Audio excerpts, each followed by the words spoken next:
Shorty, give me one more chance. Shorty, rock, give me one more chance. Shorty, give me one more chance. Shorty, rock, give me one more chance. Shorty, give me one more chance. Shorty, rock, give me one more chance. Like that. Shorty, give me one more chance. Shorty, rock, give me one more chance. It's your boy Shorty Roc. Shorty, give me one more chance. Shorty, rock, give me one more chance. Shorty, give me one more chance. Shorty, rock, Check give me it one out. more chance. First things first, Shorty Roc.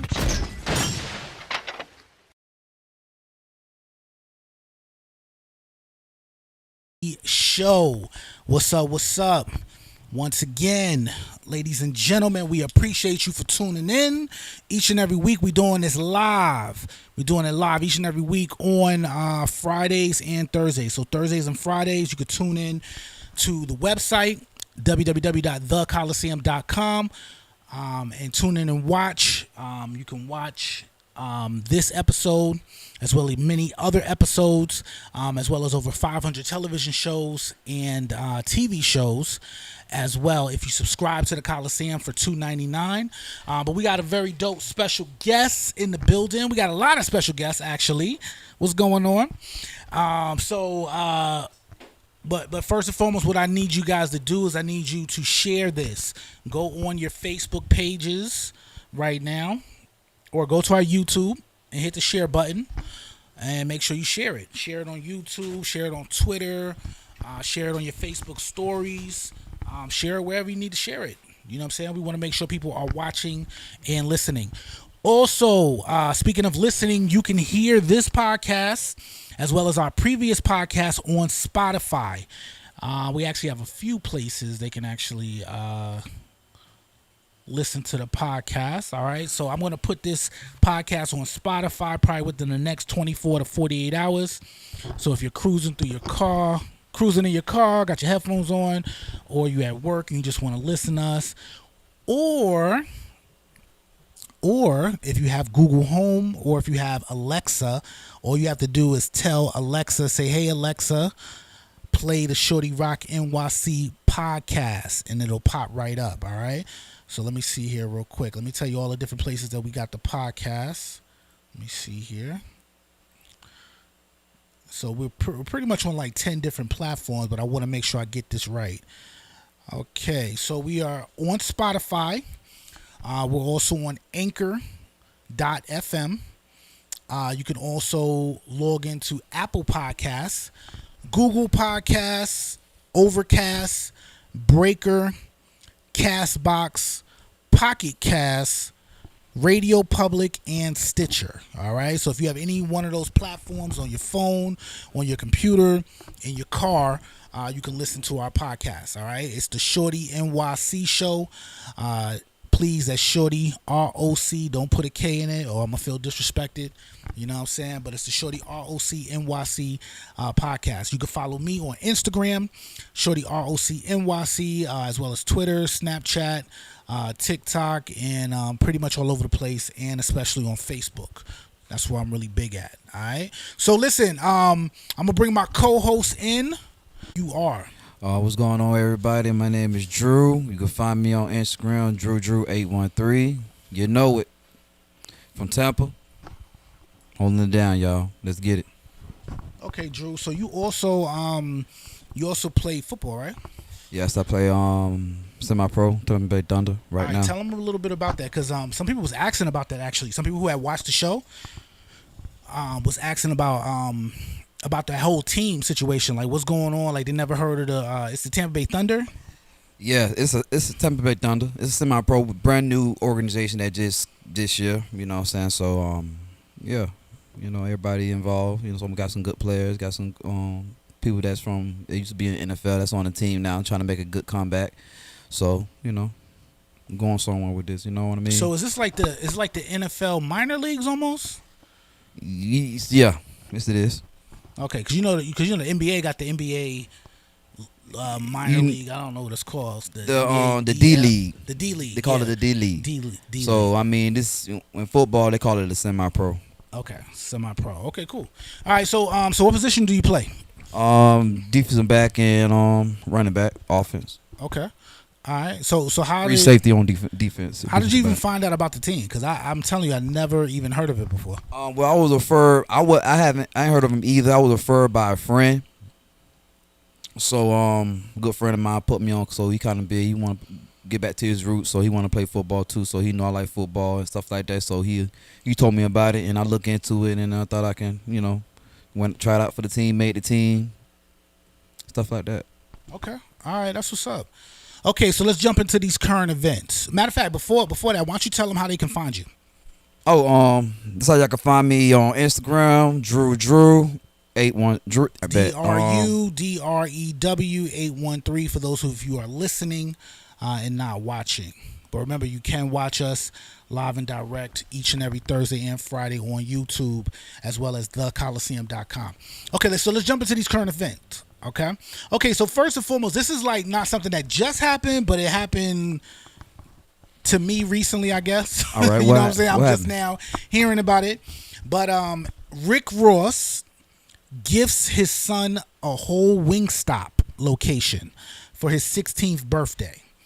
The whole Wingstop, like own it and run it. He definitely owning it and running it. It's in his son's name. I think this is pretty dope because I got 3 kids and 2 of their birthdays just passed and neither one of them asked for a Wingstop. You know what I'm saying? I asked my daughter what she wanted. She couldn't even tell me what she wanted. Right. You know what I'm saying? So I just wound up sending her mom some money. But my son, what do we do for my son? We threw like a little birthday party, but nothing actually amounted to a whole store location. But I'm trying to I want to get Rick Ross's take on this too, because I actually have some audio of Rick Ross actually talking about this. Where is this Wingstop located at? I want to say it's in Florida. It's in Florida. Yeah, because I believe Miami, his son is somewhere. I believe his son is in Florida.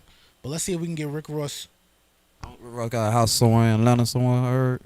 Yep. Rick Ross actually got I'm thinking Atlanta somewhere, so I don't know. Yeah. Rick Ross got Holyfield's old old location. Actually his house. I remember I used to I actually rode to Holyfield's house one time. I didn't actually go inside, but when Holyfield was living there, I actually went to the grounds just to see what was going on, see how big it is, and that's a huge property. Actually, when I was there, it was 2 houses on that property. It was like one regular size house, you know what I'm saying? Still was a nice house, but then if you look up in the distance on the hill, was like this huge mansion, you know what I'm saying? So I remember at the time when I went to drive by it and look, I remember they said that Holyfield's mother or something like that was living in a smaller house, and right. Holyfield was living in a big house. But now Rick Ross done renovated that whole property, and it's amazing. So what do you feel about this whole gifting your son or his son a Wingstop location? Because remember, that's not just giving him like, hey, this is property to to invest in, right? Or like giving him a check, but it's managing the location as well too. You know what I'm saying? So what you think about that? I think it's a great idea. You know what type of level he's on. You know, this 50 is on what Rick Ross. I mean, right? Yeah, Rick Ross' son. So I mean, it's levels to it. So I mean, they on that level. I mean, why not? Right? Trying to teach his son how to run a business. You know. So I think let's hear Rick Ross. Cool, let's hear Rick Ross speak about it. You know, my son, he's a very mature individual. You know what I mean? He's actually a great student, a great son. You understand? And he's an amazing football player as well. And he's very mature. You know what I mean? He's grew up watching me run in and out of Wingstops. He's always been, come on, I'm finna go to Wingstop. Let's go. Come on. I grab a broom, you get the mop. Come on, let's go. He understands that. He gets that. So I just wanted to reward him as he coming into a young man, his maturity level, and let him know, come on, let me give you some of these responsibilities as well. It's not just money and paper, but it's also responsibilities. Little phone calls you sit in on here and there. Let me get your input on this and that because it's valuable. I'm just letting them know how valuable he is. You know, my son, he's a very much. And ladies and gentlemen, that is RickRoss speaking about giving his son a Wingstop for his birthday.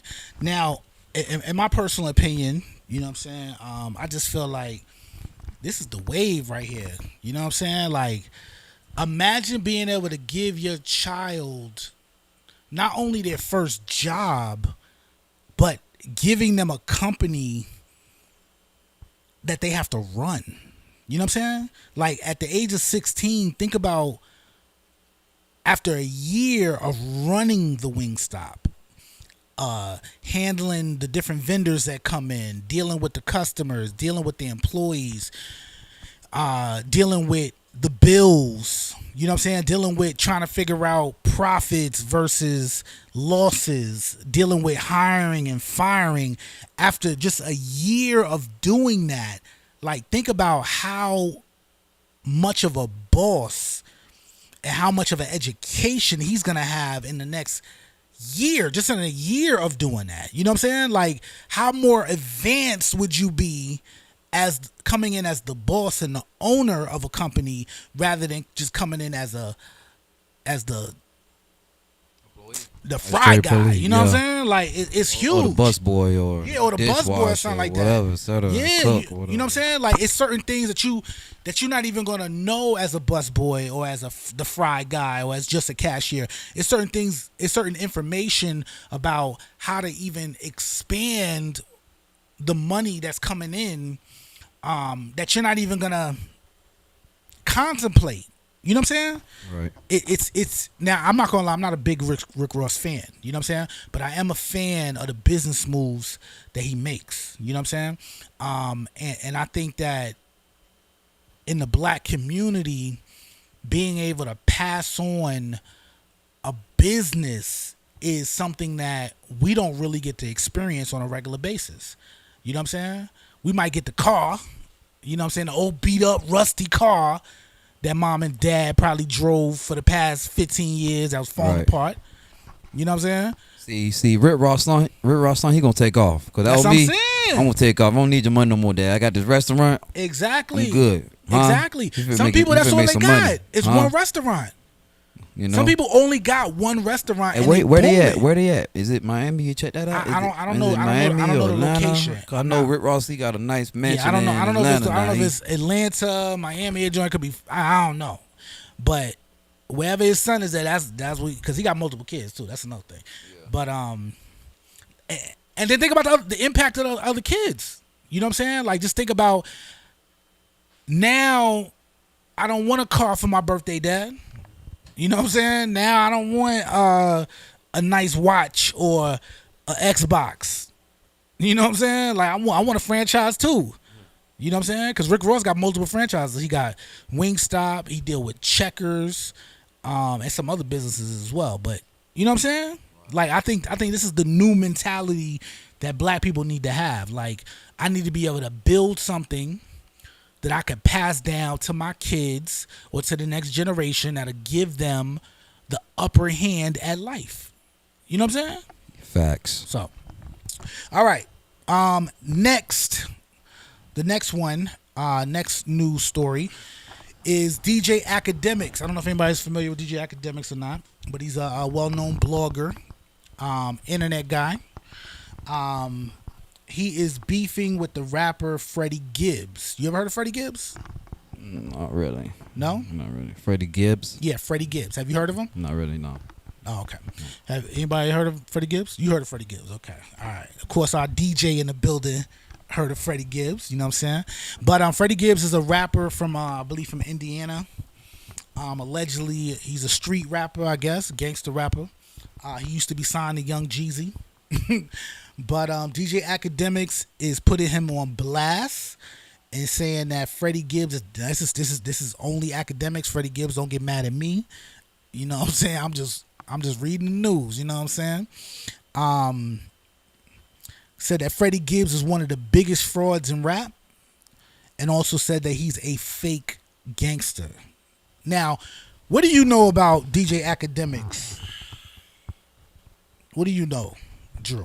Well, I just know that he be all on the internet, be talking about You ever seen him before? Nah, he not even white.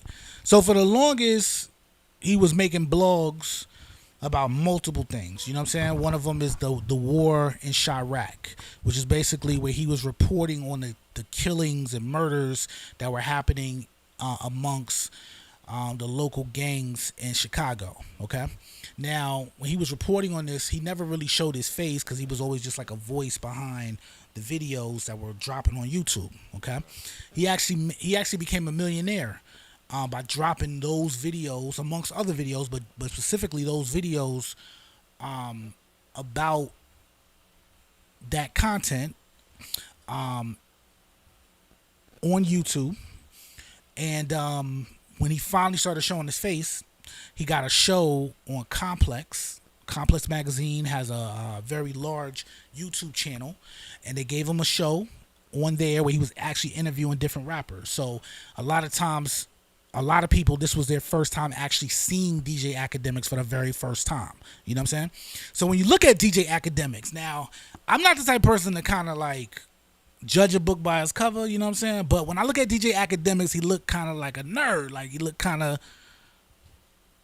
he just looks like the person that used to get picked on or beat up in high school. You know what I'm saying? Like, no knock against him, but he just doesn't look like anywhere near the caliber of person that would call FreddieGibbs a fraud. You know what I'm saying? But you know, I don't know. What is your take? So I mean, what he saying? Like, what he's not doing? Like, what he trains stuff not himself? Like, what's the real him? But what is it? He's not a gangster. Like, what he is? Like, just DJ Akademiks doesn't profess to be a gangster. He considers himself to be a regular civilian. You talking about FreddieGibbs from? FreddieGibbs considers himself to be a gangster. Right. You know, but you know, this is one of the reasons why I started this podcast as well, because it's like, you know, matter of fact, before I even say that, let's hear from Akademiks real quick. Akademiks has a lot to say about FreddieGibbs. Because PSA, for anyone that doesn't know, it's a time of beef, and time of beef, you must move a certain type of way. Now, first and foremost, lace up your bootstraps and make sure you put on your helmet. I'm here secure and safe as fuck in my 90 feet underground bunker that's surrounded by adamantium steel, and I got all type of bars by the window because I'm currently going through a beef with a real street nigga. Okay, now, it's another one of these rappers. He says he's gonna kill me. Actually, to quote him exactly, he said, yo, I could have smoked Akademiks. I mean, does that mean anything but the obvious? So, I'm prepared for war, which means I'm just hiding. Now, like, listen, I'm joking, ladies and gentlemen. In reality, this individual that I'm actually going to expose, let's just start off by exposing him, okay? We're the same people. We're civilians. Except he's portraying a role because he's selling records to do it. Me, I actually bare my soul. I don't care if people call me a bitch at times. Like, recently with this freaking Reddit thing, they're like, yo, Ak is a real one. Whatever people call me, you could just say Ak is being himself. But there's a lot of people in music and in rap that live through facades and perception. This guy is definitely one of the biggest frauds. Now, okay, so Akademiks talking tough here. You know what I'm saying? Yeah, about this character. He didn't get too much of the details about what type of fraud he's trying to portray. Well, he goes into detail for 14 minutes. I'm just not playing the whole clip. Okay. You know what I'm saying? Right. But so one of the reasons why I started this whole podcast, right, is because, you know, sometimes when you look at like sports, professional sports, right? You got two different types of commentators, right?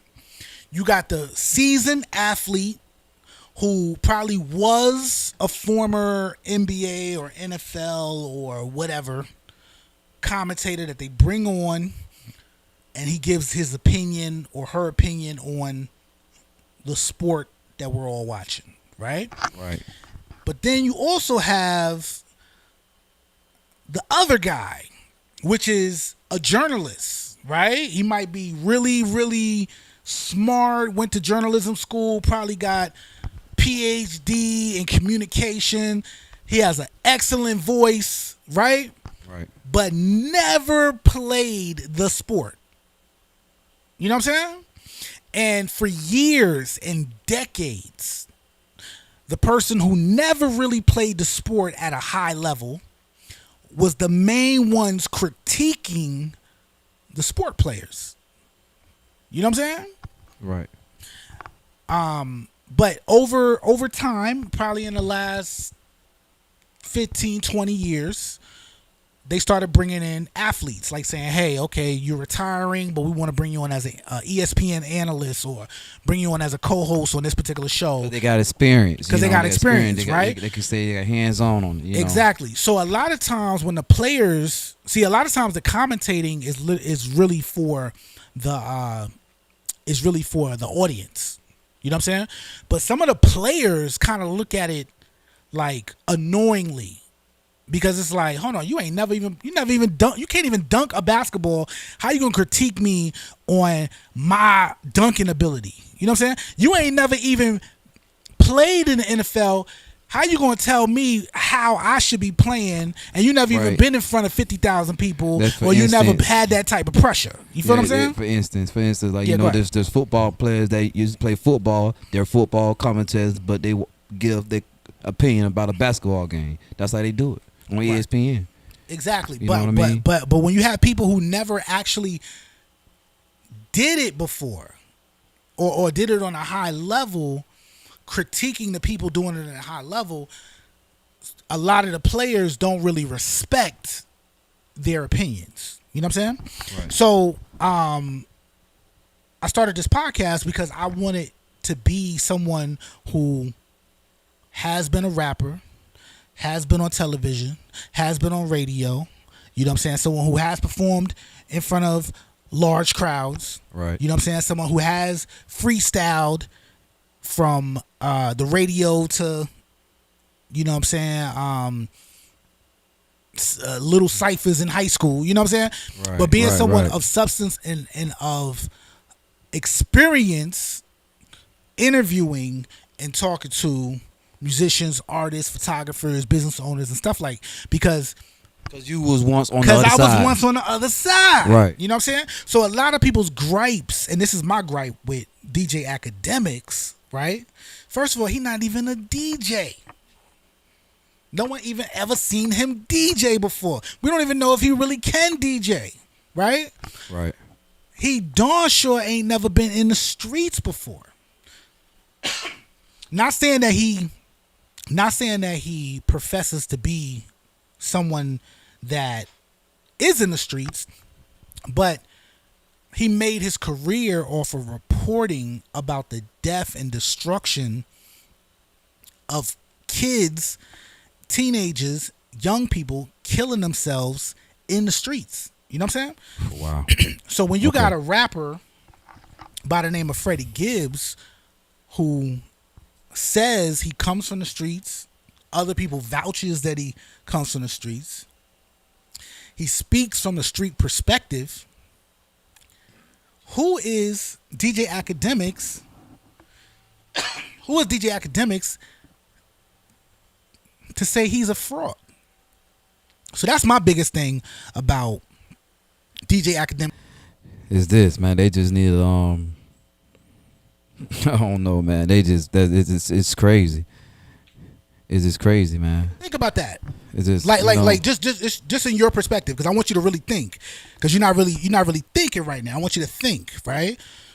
You play football, right? Right. If someone is telling you how to play your game and they've never played that game, how would you feel about that? I feel a little bit upset. I mean, just a bother, upset. You know what I'm saying? You gonna tell me something that you ain't played before or did before? You know what I mean? It's just kind of hard to accept that from the next person that they want to tell me something that they didn't do. You know what I mean? Right. And I did it a lot. You know. Mm-hmm. So see, in my perspective, I take offense to what DJ Akademics is saying, is because the thing about it is, so FreddieGibbs, regardless of if we know his full history or we don't know his full history or whatever the situation is, right? As a rapper and as a self-professed gangster rapper, right? You make your money in your career off of the stories and the lyrics that you speak about, right? Right. So for someone to come who is not even from the streets or not even from your neighborhood, because it's one thing for somebody from your neighborhood to say, "Oh, he's a fraud. He never did that," right? That's very. But imagine someone who's not from your neighborhood, don't know you personally, but now is telling the entire world. Because DJ Akademics is probably one of the biggest platforms in hip hop. You know what I'm saying? Right. So, and I'm talking about Atlantic Records, Universal Records, Cash Money Records, Bad Boy Records, QC in Atlanta, all these different major business moguls, platforms, labels come to Akademics and request and pay for him to blog about them. You know what I'm saying? Right. So he's a big deal. You know what I'm saying? Like even though he's come from humble beginnings, he's right. a big deal. You know what I'm saying? So for him to get on his platform and to say that, it in rap, it discredits who you are. Right, and it will sabotage your career. You know what I'm saying? And not only he said that he's a fraud, he said he's the biggest fraud in rap history. That what he just said? In rap history ever? Yeah, so you got, I mean, so then that's big. That's terrible. That's not good. That's terrible. That's terrible. You know what I'm at saying? So, he mentioned some other things I'm not gonna play on here, but he basically is telling FreddieGibbs, pull up on me. You know what I'm saying? If you're gonna smoke me, then come smoke me. Like, just a lot of reckless talk from someone doing what we're doing right here. You know what I'm saying? Right. Like, just imagine me saying that to a local street rapper. You know what I'm saying? Like, you're just inviting the problems. Right. You see what I'm saying? Right. So I just think that podcasters, bloggers, if that's who you are, where you from, you should stay in your lane. Okay? All right, that's all I gotta say about that. Okay, next one is POPHUNNA. Anybody ever heard of POPHUNNA? This is my first time ever hearing about him. Who?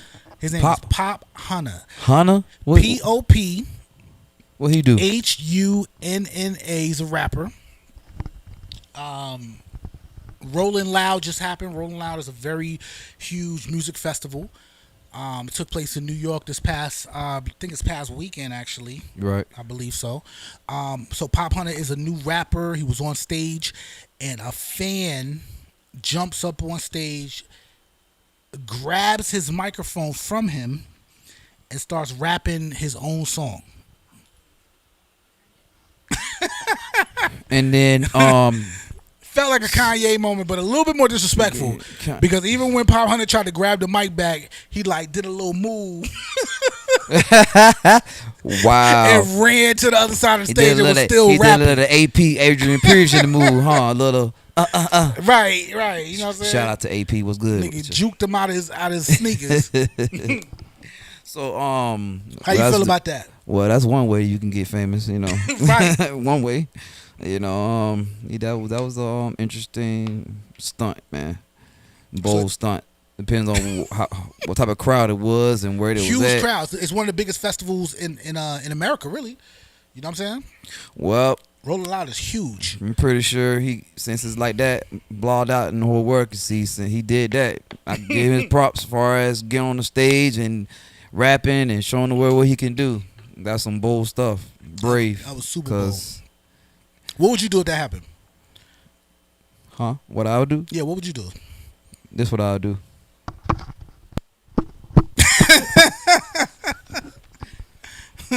You didn't hear the echo on the mic, but you know what I mean.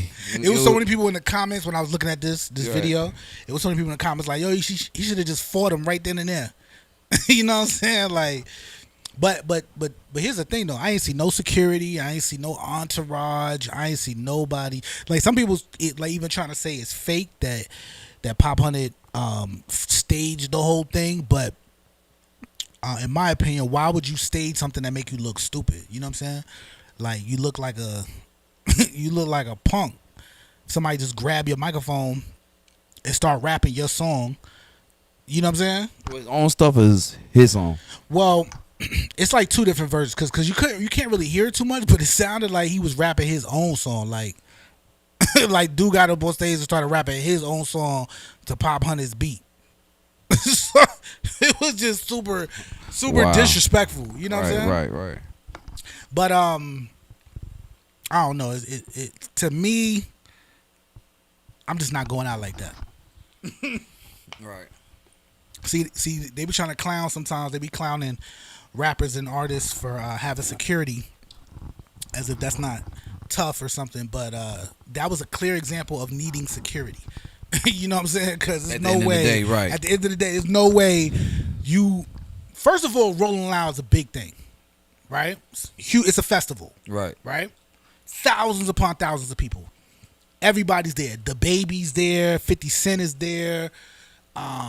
Pretty much every major artist in the game is either there at Rolling Loud or paying attention to Rolling Loud or waiting to perform at the next Rolling Loud. You know what I'm saying? Well, he got his 15. How long was it? 10, 15 minutes of fame? Listen, it might have been 5 seconds of fame, but it was definitely some fame.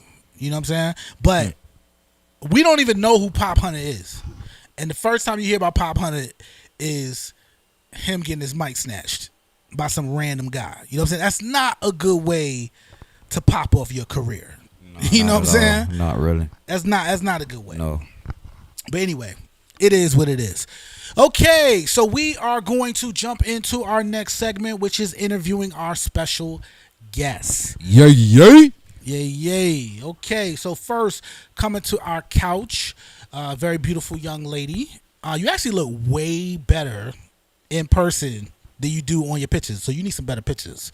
You look good on your pictures, don't get me wrong. You look good on your pictures, but good Lord, you look way better. Like, you know what I'm saying? All right. So in all her glory, we have Miss Lyric Rose coming to the couch. Yay. Make some room, Drew. Ladies and gentlemen, Lyric Rose in the building. Yeah, we in here. You know what I'm saying? All right, Miss Rose. You in there? Yeah. Okay. All right now.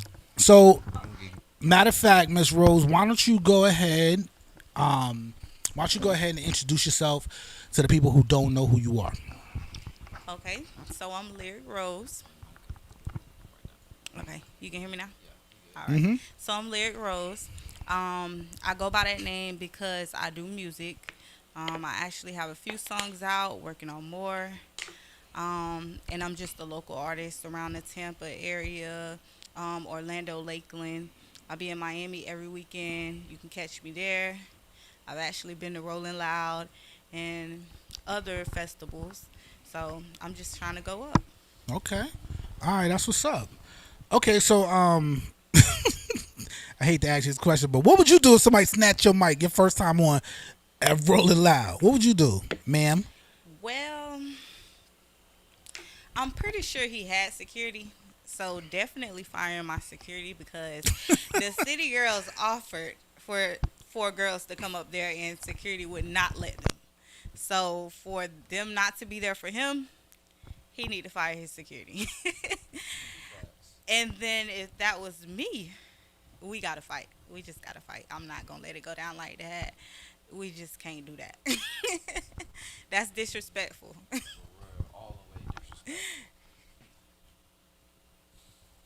Get your name right on here. What's your Instagram? Instagram is the real lyric _ Rose. So DA. No, THE. Okay, THE. ROSE. The real Lyric lyric _ Rose. _ Rose. Okay, I'm gonna pop this right up on the screen for us.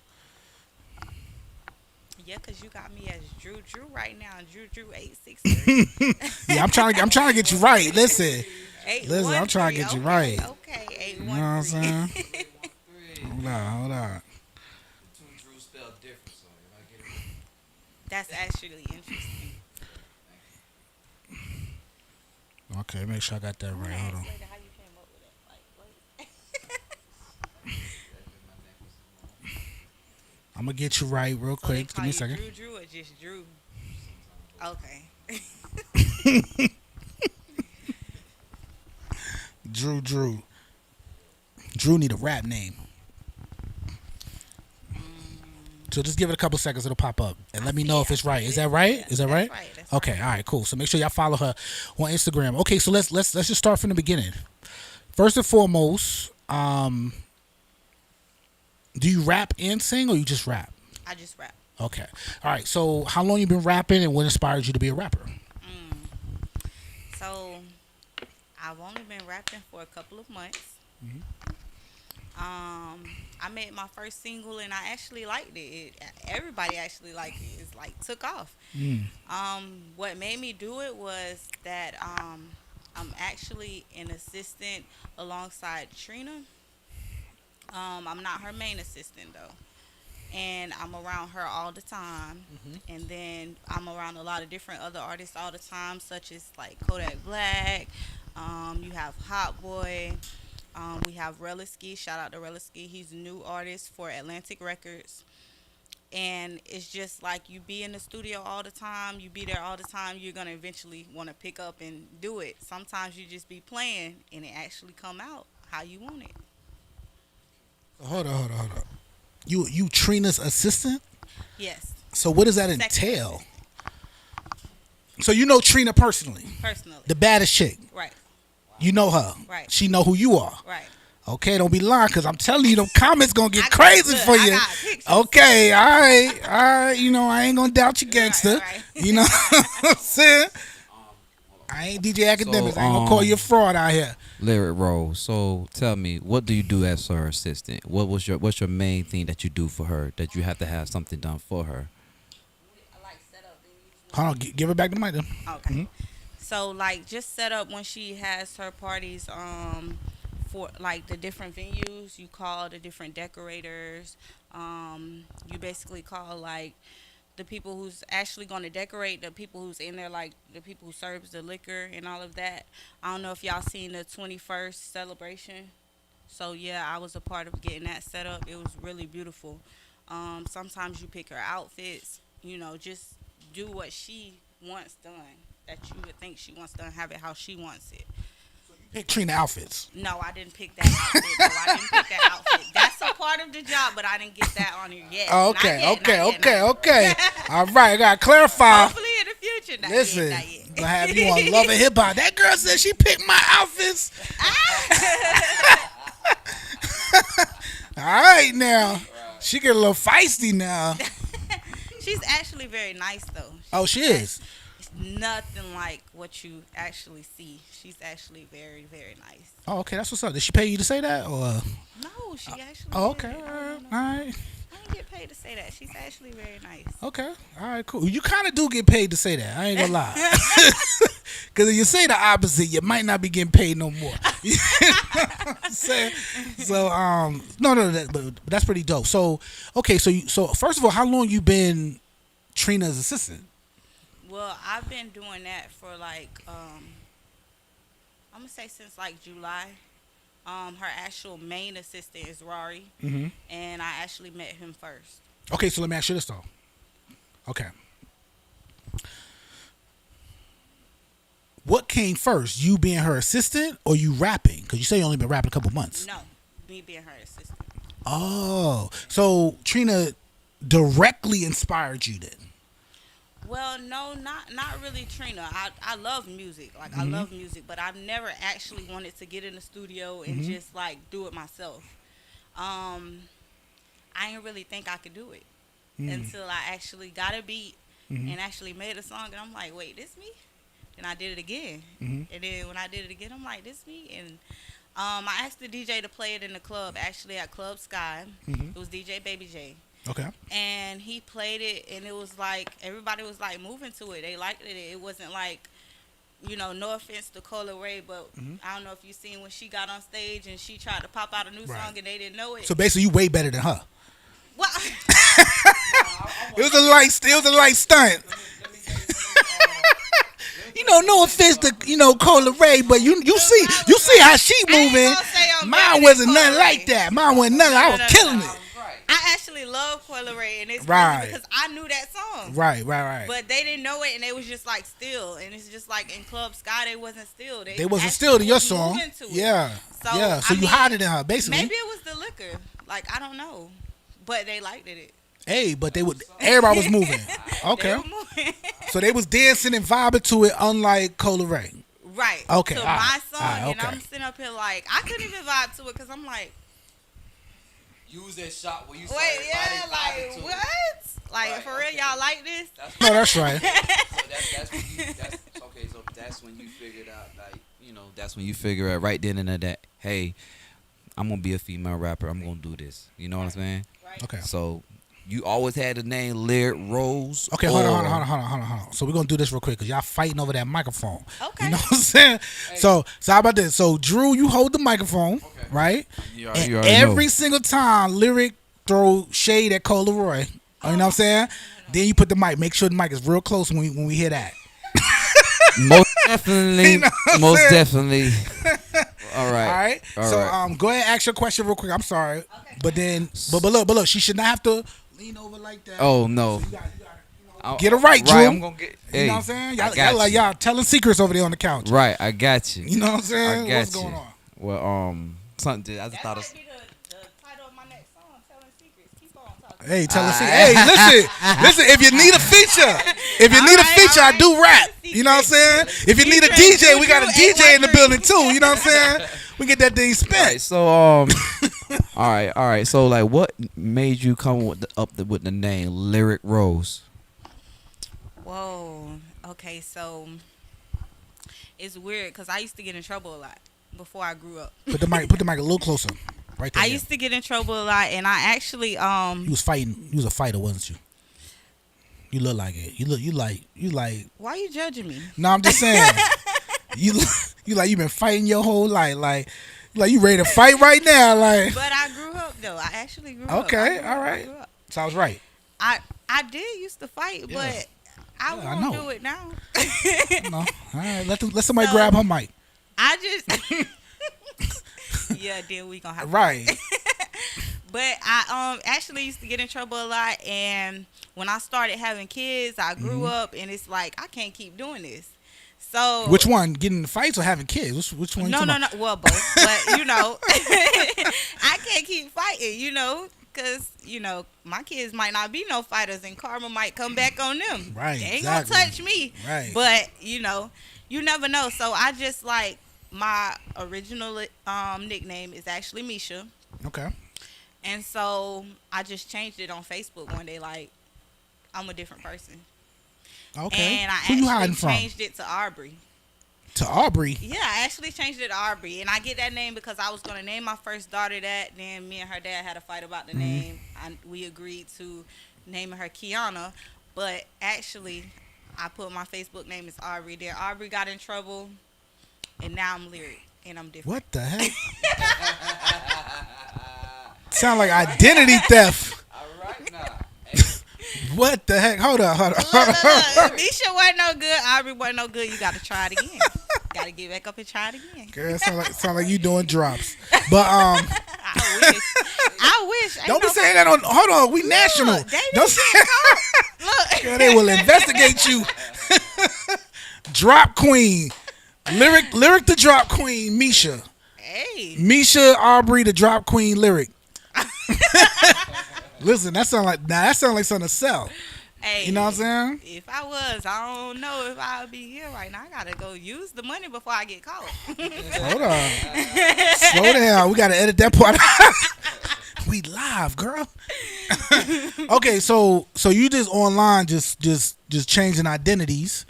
Okay, but he asked you how you got to Lyric Rose. You done ran down your whole criminal background. That was actually actually a name too for my third daughter. Oh, okay, and okay. That didn't go through either. Hold on. So who's yeah. denying it? Your baby daddy? Yeah, These are all kind of nice names. Aubrey was nice. right. Lyric. I don't know about Shamisha or whatever you saying. Meshach. Misha. Bendigo. Misha. Yeah, I don't know about Misha, but that sounds like a fighting name too. Like, you know what I'm saying? Well. Yeah, lyric is dope. Yeah. So are you sticking with Lyric Rose? We're going back to Aubrey. No, I gotta stick with Lyric Rose. Okay, you got to. Lyric Rose, like everybody starting to know her. So. Oh, okay. But what if she get in trouble though? If she get in trouble, we just gotta look. She innocent until proven guilty. What if Coy Leroy start looking for her? If she, I ain't hard to find. I done seen her a couple times. Oh, for real? But that's my girl, though. I actually like her though. Oh, you do? I like her. Okay, you sound like you was clowning her a little bit. No.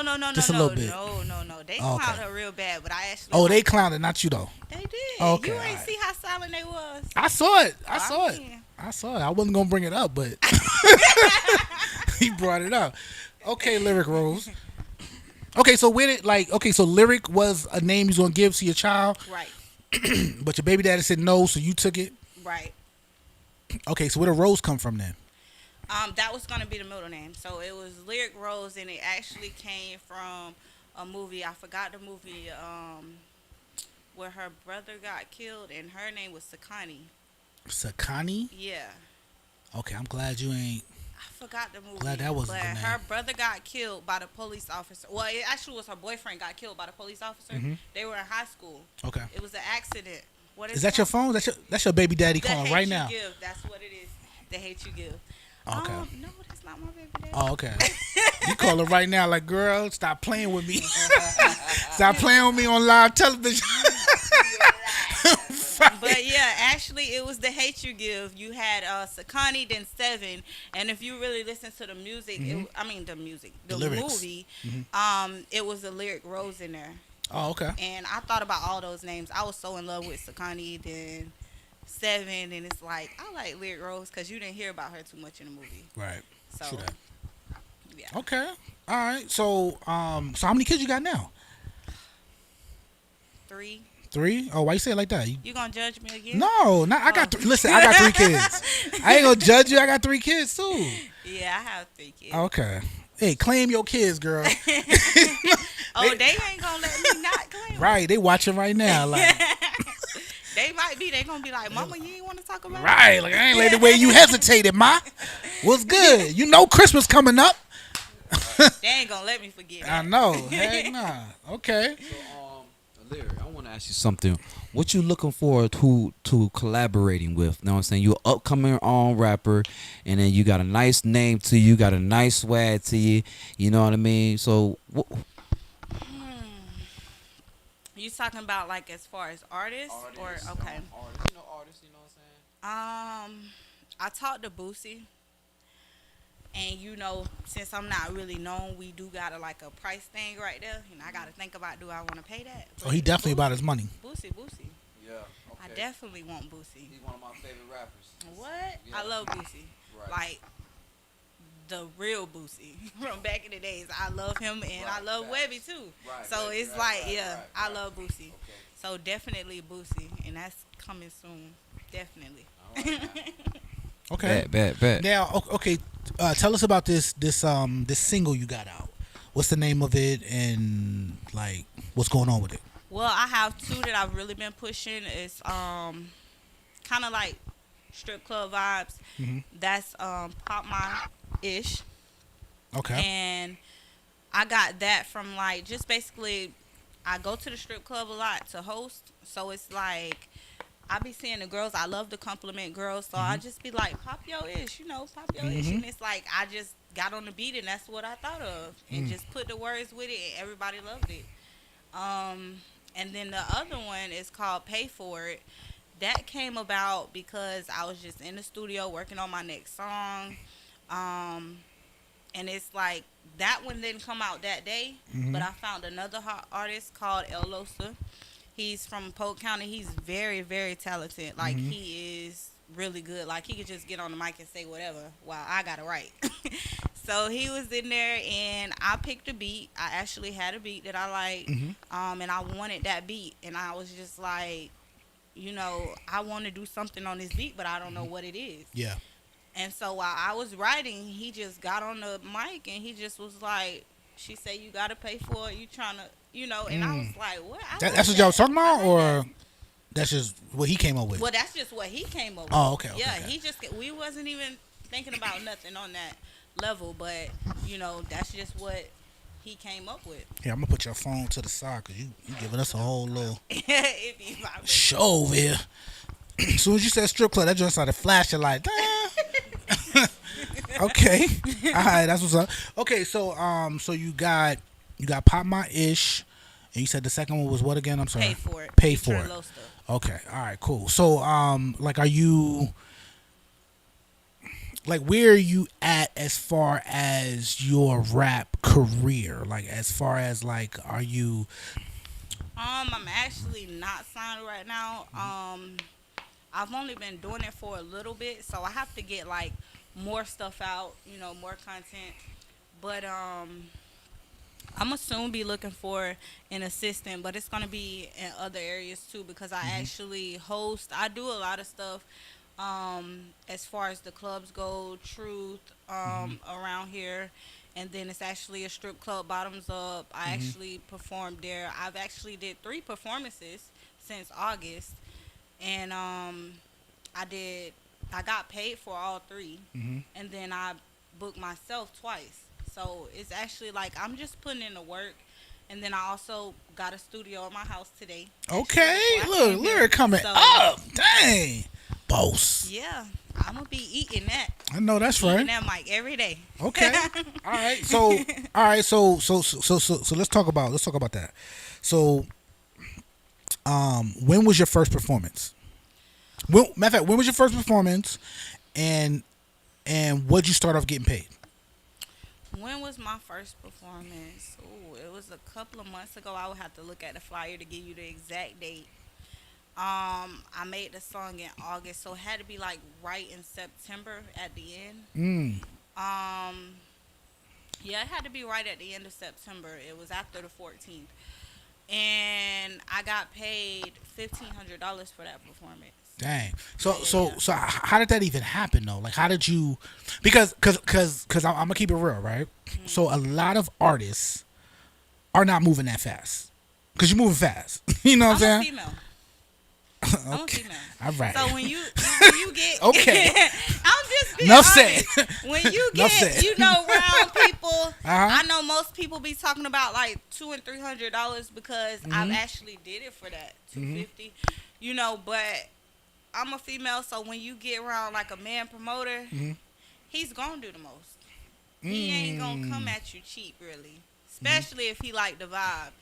And I'm the type of person, I'm not really thinking about like having a boyfriend or nothing right now, but I know how to talk. Okay, your finesse game on point. I know how to talk. Lyric the finesser. Finesse queen. I mean, yeah. No, that's you finessed. No, Hold on. Let's break this down. You got 1, possibly 2 songs ever. You've been rapping since September. Your first performance is a month from when you first created the song, and you got $1,500. You finesse. I mean, no. You out here. You the finesse queen, in my opinion. But they was paying for the energy too. I got good energy. I don't know what kind of energy, girl. It ain't worth $1,500. I don't know. When you got up and sat on that couch, I said, "Dang, that's some good energy right there." you definitely. You know what? You do got some good energy. That energy looking nice. You know what I'm saying? It's the energy. Listen, I mean, Drew. She got $1,500 energy over there. Yeah, she do, right? Look, Drew, like, I'll pay for it. Yeah, she Drew got me in the song. Matrix. Never even heard the song. He over Got there me in the singing Matrix. it. Like, I'm Neo over here. I'm do. flying. I'm flying around. Because while you saying it, he like, I'm flying, saving people. Listen, I ain't mad. Listen, I ain't mad at you. She's a lovely you. woman. She got her head on the right path. You know what I Right. mean? And she got a nice vibe with a nice swag to her, man. Nice name to her, man. 1500. And I'm rooting for her. I hope she go far. Hope she do her thing. Hope she, you know, she set an example for the young ladies that's coming up in the game, man. You know what I'm saying? I hope it happens for you, baby. You know what I'm saying? And sky's the limit for you, man. You know what I'm saying? You've been doing this for how long? But 3-4 months now, and all this been popping. Man, sky's the limit, man. Keep going. You on fire. Straight up. No, listen. Let me tell you this. You know what I'm saying? You definitely moving at a faster pace than 90%, 98% of all performers. You know what I'm saying? Like, just straight up. Just being honest. You know what I'm saying?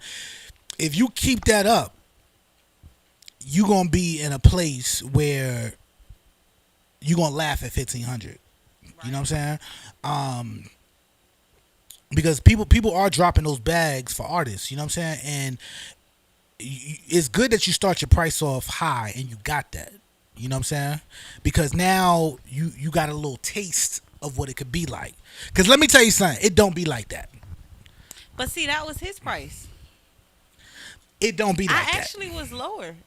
I was way lower. Listen, it don't be like that. I said the $250 that I had, you know, got paid, and he was like, I think you deserve more. And then it's like, when I came off the stage, it was there. So listen. So just understand this, right? That's a blessing. You know what I'm saying? Continue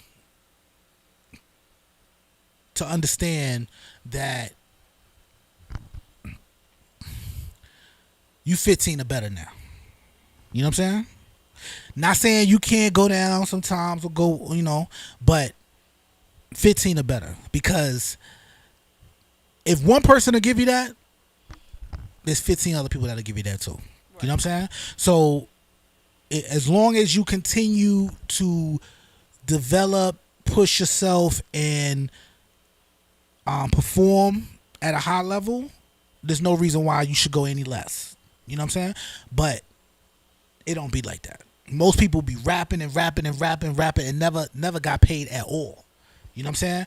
Rapping. I done rapped for 3-4 years. Still ain't never seen any money from it. They probably giving money towards it. They probably spent $1,500, right, but they never got $1,500. You know what I'm saying? So that's a major accomplishment, and I don't want you to overlook that. You know what I'm saying? Okay, so tell us about these songs. So when you say Talk My Ish, you kind of explain that, but explain to us the second song. So it's like you gotta pay for it if you're trying to do something. Okay. Trying to do what? He say I mean.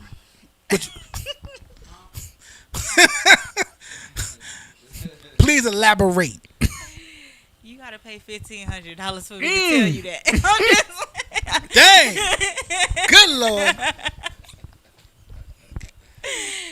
Jesus. Okay.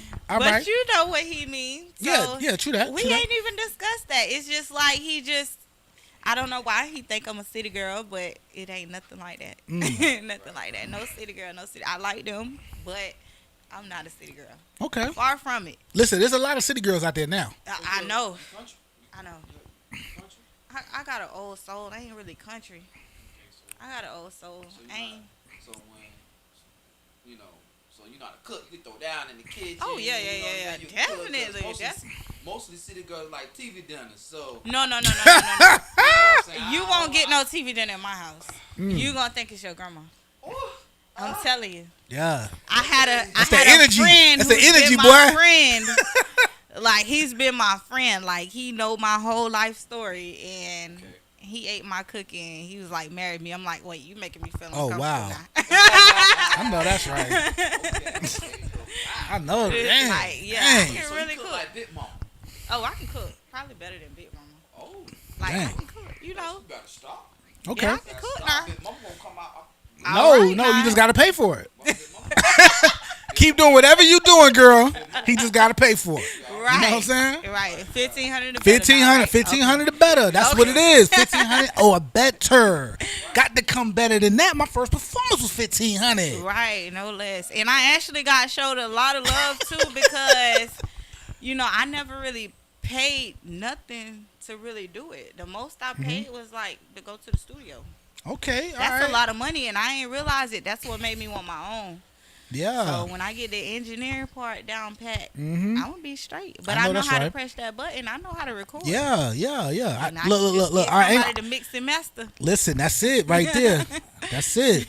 Oh, we got a hand raised in the congregation. Okay. We got Look. DJ over Yeah, there. we got a DJ engineer. We definitely You know can what talk I'm about saying? them prices. Hey. Like, I'm willing to pay for what I want. Yeah. Oh, you willing to pay for it? Yeah, but I I ain't pay paying for no it. Oh, it go both $1,500, ways. and I ain't paying for what they Oh, okay. talking about. Oh, okay. All right. Okay.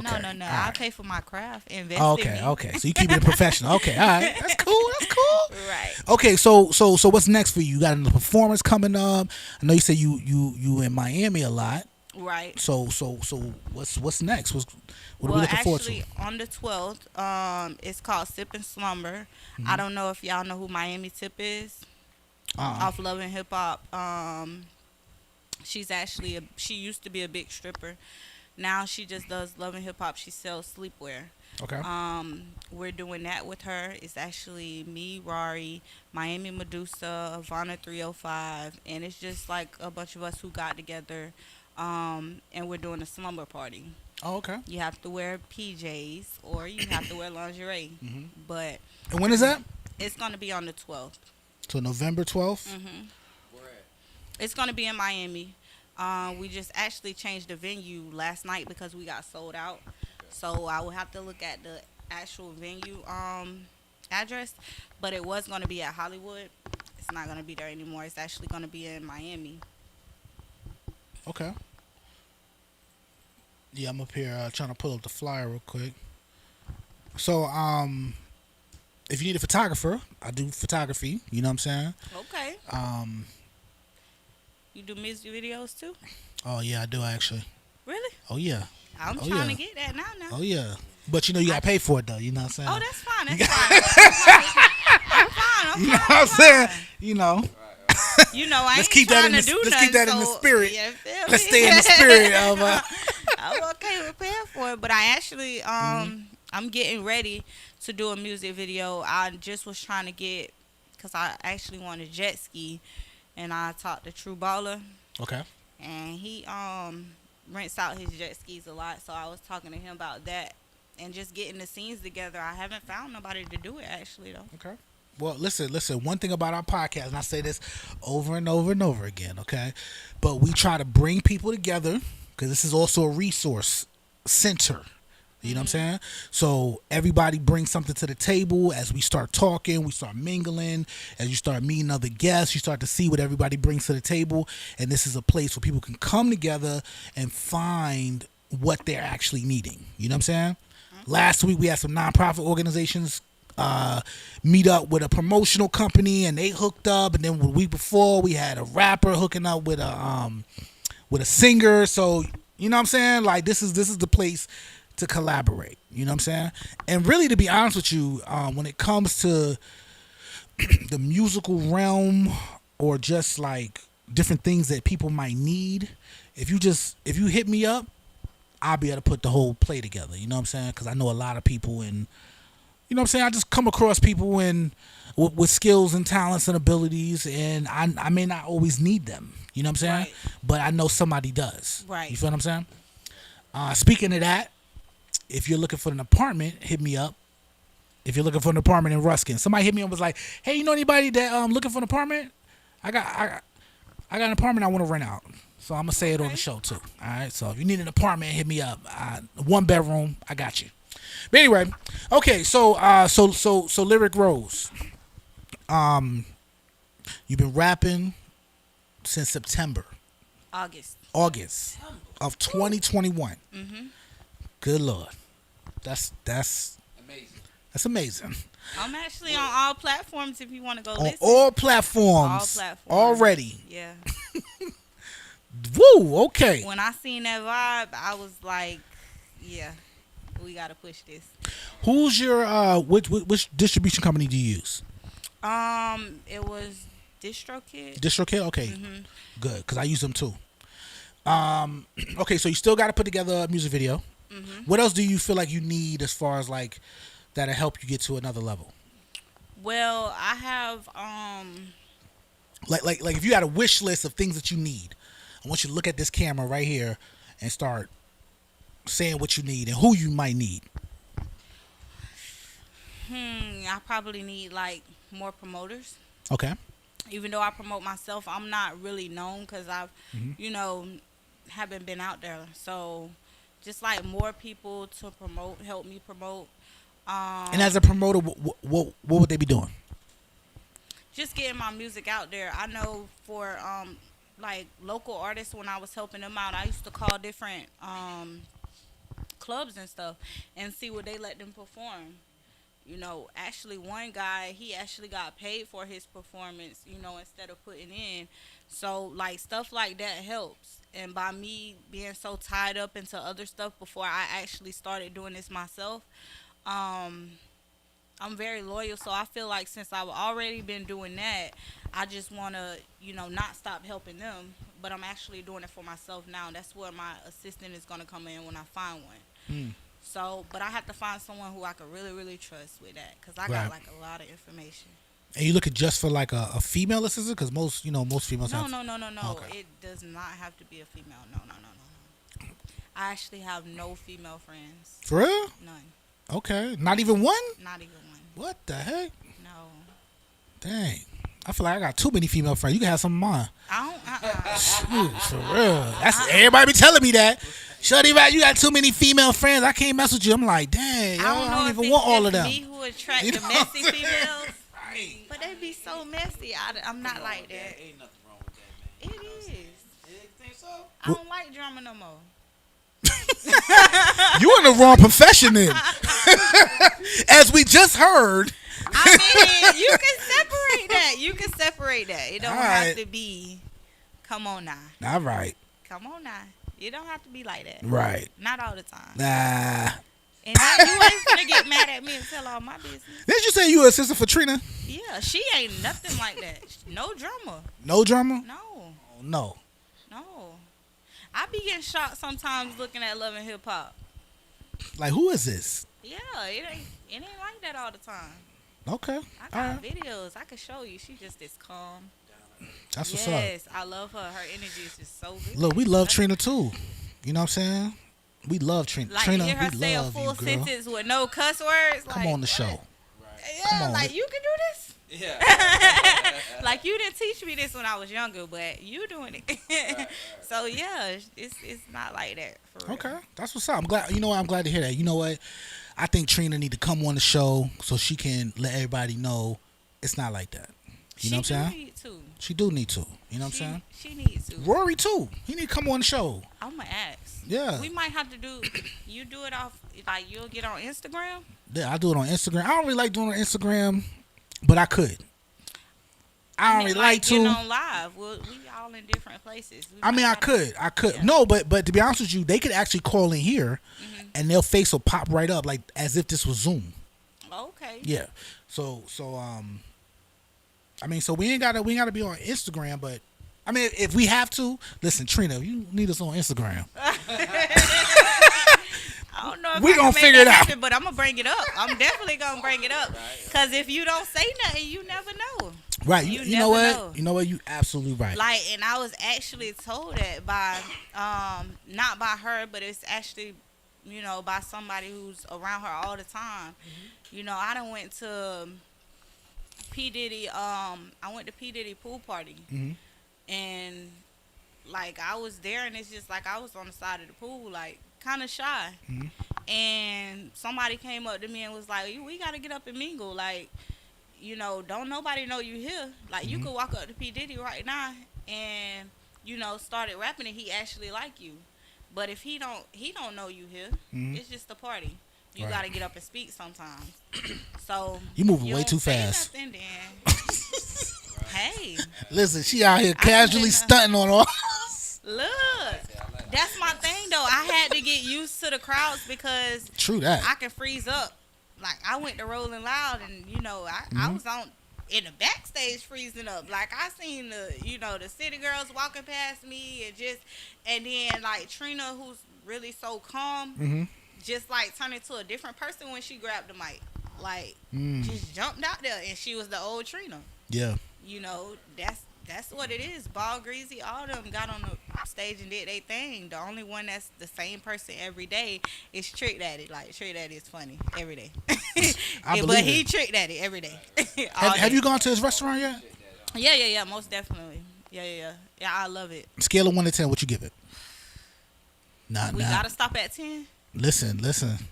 I love Sundays. I love it. Like every time I'm in Miami, I gotta go to Sundays and Licking. I know that's right. Sundays line is long, like long. Can you actually sit down in there, or is that just like to go? No, you can sit down if you could actually get in there to sit down. Like, okay. The line's so long. If it opens at 11, they gonna be there at 9. Dang. Like it's good. It's real good. But the line is very long. Very. Yeah. That's what's up. Okay, so how can people reach you? How can people book you? Social media, like look into that camera, let them know. How can they pay for it?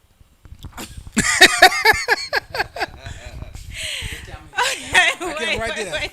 Ladies and gentlemen, I want y'all to listen up, grab your pens, papers. You know what I'm saying? This is how you can pay for it. Go ahead. If you got 1,500 or better. 15 or better, baby. You could go to the Real Lyric _Rose, and that's Instagram.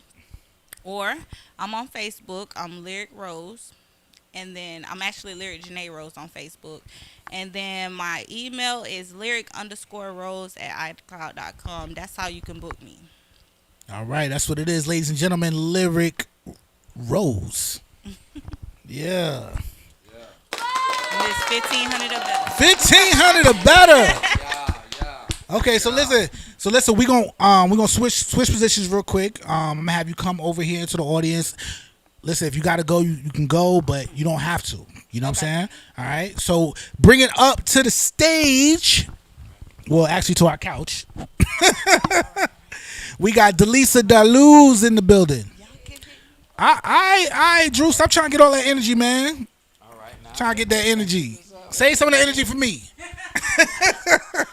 15 or better. Look, he didn't want to get look. He's so preoccupied with that energy. You were trying to miss this energy over here. I'm trying to get you know what I'm saying? You gotta be hugging our guests. Our guests shouldn't be hugging you. That's what I'm saying. Exactly. Listen, we're gonna work this thing out. We're gonna speak into existence, personal DJ. You know what I'm saying? We going to Sundays together. Straight up. I know that's right. I already started following you on Instagram. Yeah. Hey, listen. That's why you shouting out your Instagram. Straight up. Okay, ladies and gentlemen. Darluz. Hey. Listen. First of all, I just want to say thank you for coming on the show. It's definitely a blessing to have you here. You know what I'm saying? How long I've known you? Khaliseum. I miss you, man. I know, right? Good Lord. Maybe 4 years. 4 years. It might be 4 years. 3 to 4 years, yeah. That's what's up. Yeah. Okay, so so I always knew that you made beats. Right. Do you still make beats? Yeah. Okay. Yeah, I switched gears a little bit, so I've been making more like meditation music. Oh, okay. But I'll do yoga beats. Like, yeah, Okay. I'm always making music. Yeah. Okay, that's what's up. I'm all into meditation music. I'm a fan. Yeah, I really am. Check my stuff out. That's encouraging. Yeah. Yeah, that's what's up. Yeah, it's very encouraging when black folks get excited about it. Mm-hmm. Yeah, appreciate that. I started following you too on Instagram. We good. We there. We there. So it's on Instagram? If you go to my Instagram, go to my website, you can find everything there. Let's My just YouTube. let's just shout out your Instagram real quick. Okay, Instagram is DLisa, DLISA _ Darluz, DARLUZ. That's the same thing for Facebook, You can Google it, Darluz the DJ. Everything will pop up. Everything. Okay, say it one more time. D-Lisa, D-L-I-S-A _ Darluz. D-A-R-L-U-Z. See, it's always good to say it out loud multiple times, only because when people are listening, because they're not going to, even though I just put it on the screen, they're not going to see that. You know what I'm saying? And we got a lot more listeners than we have as actual viewers. You feel me? Appreciate you. Okay. Where you going, Drew? You following okay, that? You I'm following that $1,500 energy? Right. That energy is real. Sheesh. Okay, so all right, so tell me, let me go ahead and get this camera situated right, because I wanna get you right on here. I want you to tell me, let's go ahead and start from the beginning. Okay? Because not only are you a DJ, you also wrote a book too. Yes. I kinda wanna get into that book. Okay. Okay? First of all, what's the name of the book? The name of the book is My Choice Not to Choose. Can you see that? And I need to like come up here with it. You know, No, hold it right there. Yeah, we good. You know, we visual folks like to see stuff. Yeah. They don't be believing if you don't So have my it. choice not to choose. Okay, tell me choice about not the to choose. book Okay. and what inspired the book. Because the book is new for me. Okay. You know what I'm saying? All right, go ahead. And so I actually have 6 books online. Okay. Most of them are like quick wit, affirmations, activities that you can do every day to just get that authentic happiness, poetry, everything. It literally was like I was doing everything except write this one. So I had said for a long time I was going to write a book about finding authentic happiness, but incorporate my story into it. Okay. So not like a full autobiography, but definitely a biography, because how do I explain how I find my happiness if I don't talk about me? Right. So basically, I talk about just finding my happiness by practicing patience, forgiveness, and tolerance. And one of the experiences I learned that the most was when I came out. So it's not What age were you? 14. 14 years old? You came out? Okay, now when you say you came out, is that just, is coming out really just telling your parents? Or is that like saying, because most of the time the world be knowing. Yeah. But it's really telling your parents? Is that really what coming out is, or what? To me, coming out is admitting to yourself and also to the people who are around you enough to care. So to me, that would be, with me for the most part, is my family, because I grew up in a very, very, very religious family. Dang, that's the hardest ones. Yeah. Like coming out of school, and honestly, I was outed. I was a freshman in high school, and somebody found out. I wrote a little love letter to my girlfriend who was at another school. He found it, read it, and just started running hard. Jaleesa's gay. D's gay. I was like, oh my, and I knew this dude since 6th grade. Dang. But he just, he was insecure himself, so he just Dang, ran with homie. it. Right, and it was kind of, I had these best friends, they're twins, in the hall, and that's what I was really concerned about. And they were like, what'd he say? And I was like, he said I was gay. And they were like, so? Like, what's he running around? And after that, it was just starting from there, just letting people know. But coming out of school was easy. I was a jock. People liked me. And I was actually one of the few black people at my school. So people already knew me from way back. They knew I was a good person. They knew I didn't judge them. Where'd you grow up at? Mount Clemens, Michigan. Okay. All right. And it's predominantly white? No. Spanish? Nope. No. So I lived in the suburbs, Okay. which was still mixed. But the school that I went to, the way it was zoned, was predominantly white. So I had the option, because I played basketball, and I could go to that school, or one of my mom's friends who coached at another school, he was black, kept saying, let her come here. But I didn't want to, because growing up, I felt like black people would pick on me. And I said, I don't know, if I go to high school, I ain't going to be black enough, I ain't going to do this, I ain't going to do that. So I just went to the schools where I was zoned. Hold on, why would they pick on you, though? Just because I know, sometimes I just wasn't black enough. Just old childhood trauma stuff. Yeah. Big lips. They used to around call me big lips. That's a part of being black, though. Now I know. Okay. Listen, now my mom be like, people pay for those lips. Right. You know what I'm saying? Kylie Jenner. But I talk about it in the book. So the cool thing about this book is not like, you don't have to be gay to read it or know somebody's gay to read it. If you just want to be you and be happy and don't want to worry about your family and your co-workers, it's it's just nice to hear somebody else's story and how they got there and how they forgave somebody to be able to practice it yourself. But what I talk about, that was my first experience with like prejudice. We were from Mount Clemens, like black, hood, Mount Clemens. We moved to Clinton Township, same county. They just cut the city up and renamed it. White folks live, you know, more out there, but it was still pretty integrated. Yeah. Because I moved from Mount Clemens over to Clinton Township, really 15-mile road, the people there would pick on me because they didn't really like the folks from Mount Clemens because originally they were from Detroit. Oh. So when I was really little, like, and I moved over there, people were already trying to beef with me just because I was from somewhere else. And I was like 7 or 8, so I didn't understand. Right. Yeah. Yeah. I'm just a kid. Like, who cares? Right. I'm trying to go do backflips with y'all off the generators, too. Right. But, so, yeah, that to me was kind of traumatic.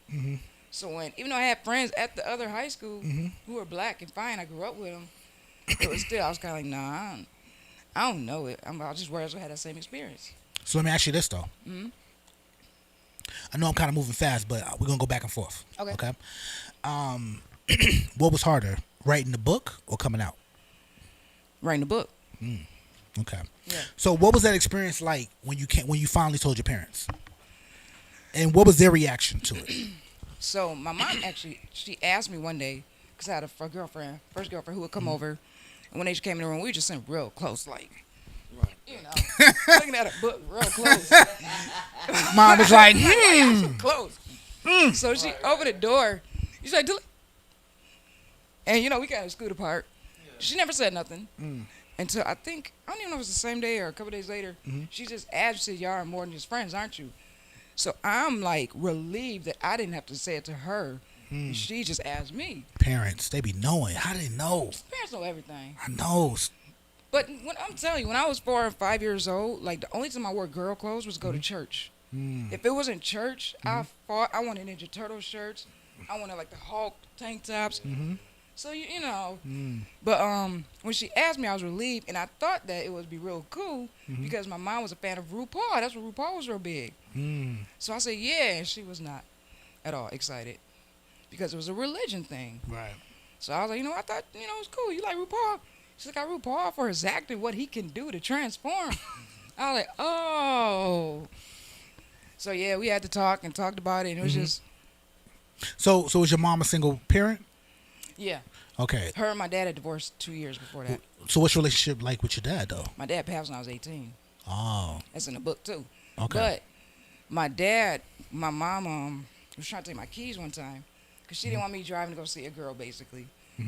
So I called my dad to the house. My dad has never been the dad to be like, hey, this is your mom. My dad's like a laid back, quiet type of dude. He was just like, get a girl her keys. So that to me was confirmation, like, he don't care. He's not trying to get into this conversation. Right. So, and my dad was the one I could go to get Jordans and Nikes. And sometimes he had shirts. I'm like, can I have that? Because he would dress real nice. My Dad, cool as hell. Yeah, he was. He was. But my mom is too. Okay. It just took her a longer time to get there, which I totally understood, though. I got it. So do you think like your mom was angry, or was she more like disappointed in the image that she wanted you to have, or what was the emotions that she was giving you? I write about that too. So the whole thing is like now that I'm old, I can look back and understand what everybody was going through, and I can't fault them for that. They are who they are from their experiences. Yeah. So I don't think she was mad at me. Like my mom has really never been mad at me in my life. We have a very good relationship, and I was a good kid. I was a really good kid. But to me, I saw disappointment and fear. Like, okay, can't be that surprised because you're always hanging out with the boys. You're always playing football. You don't want to. This should have been an stuff. easy guess here. Yeah. Yeah. 50-50 chance now. Okay. But I could tell she was just disappointed, and she's a Leo, and I feel like she went into that critical thinking. You know, maybe it's this, maybe it's that, maybe it's because it's this, maybe we do this, maybe we do that, maybe we do that.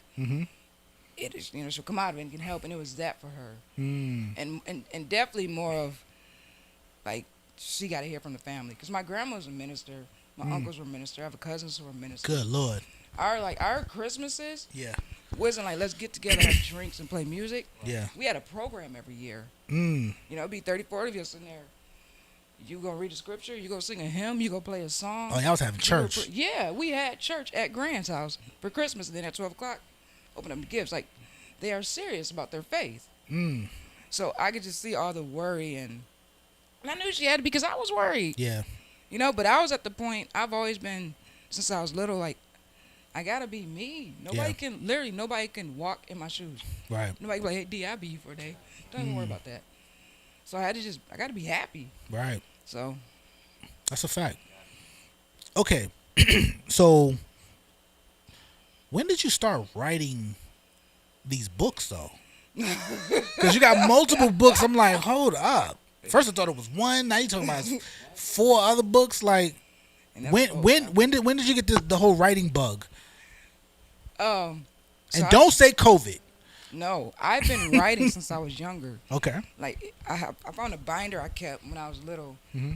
I think I was like 13, 14, and it just had all my aspirations and things I wanted to do in life. Mm-hmm. And writer was always number one. Mm. So I had essays. I had stories I read when I was like 13, 14. And just never tried to get them published. So, what was it, 5, 6 years ago? I took one of the binders full of poems that I wrote and actually published that. Oh, wow. And then after that, I said, you know what, I'm going to do a daily book of activities that people can do. You know, people just down and out. They could pull it up doing activities on there, and it'll put them in a better mood. That's Holding Hands with Happy. That was my number one seller until this one. I think like one year I knocked out 2 of them. Dang. At one time, but literally 5 or 6 years ago. Sheesh. Yeah, writing's always been something I do, but I'm not loud about it. The reason I was loud about this book because I wrote it 5 or 6 years ago and never published it because I was so worried about family, right, and hurting feelings and people being mad. So this literally was my like therapy. So at some point I said, you know what I'm just gonna do? I'm just gonna put it out there. Is this your most important book? Like when I say that, for readers, I'm talking about just in general, as far as like. Sometimes I feel like. A mother's child. No. Okay. Sometimes I'm. Let me show you where I'm going with this. Sometimes I feel like certain people have a book in them. You know what I'm saying? Yeah. Like, you might hear somebody's story a little bit. You might be like, "Yo, you need to write a book." Yeah. You know what I'm saying? That's it. Is this that book? That's it. And yeah, that's it. And that's why I say you don't even have to be gay or no gay people. And I went back and forth with the title and how I was going to put it out there. Yeah. Because I was like, I don't want this to be for a gay audience. This is literally just about life and digesting what you've been through, shifting your perception, learning from it, and evolving, period. So, but this is it. Yeah, there will probably never, ever be a book as emotional for me as this, ever. Yeah. What was the hardest thing to not going into so much detail because I want people to buy the book, right? But what was the hardest thing to actually put down in the book? The trauma. I talk about sexual abuse. I name people. You know, so. What you mean you named them? Like their real name? Yeah. Okay. Like, are they alive? Yeah. Are they dead? First name. No, they're alive. They're alive. Yeah. Oh, that's God. the hardest thing. Dang. Because I felt like it was a situation that, you know, when somebody has trauma and it's like, dang, but that was so and so. Right. Like, or it's like, oh, it was a stranger. It's different. It teaches you that you really can forgive when you see somebody else can forgive in a situation. If they did not forgive you, be like, I don't blame you. You know, yeah, that's serious. I don't blame you. They shouldn't have did it. That person, that specific person, who played that role in your life. So, see, that's what I'll be scared of. I'm not gonna lie. Like, I have 2 daughters and I have a son now. You know what I'm saying? Mostly, I always thought about this. This is why I never wanted to have daughters. But I love my daughters. They're a blessing. You know what I'm saying? But in my mind,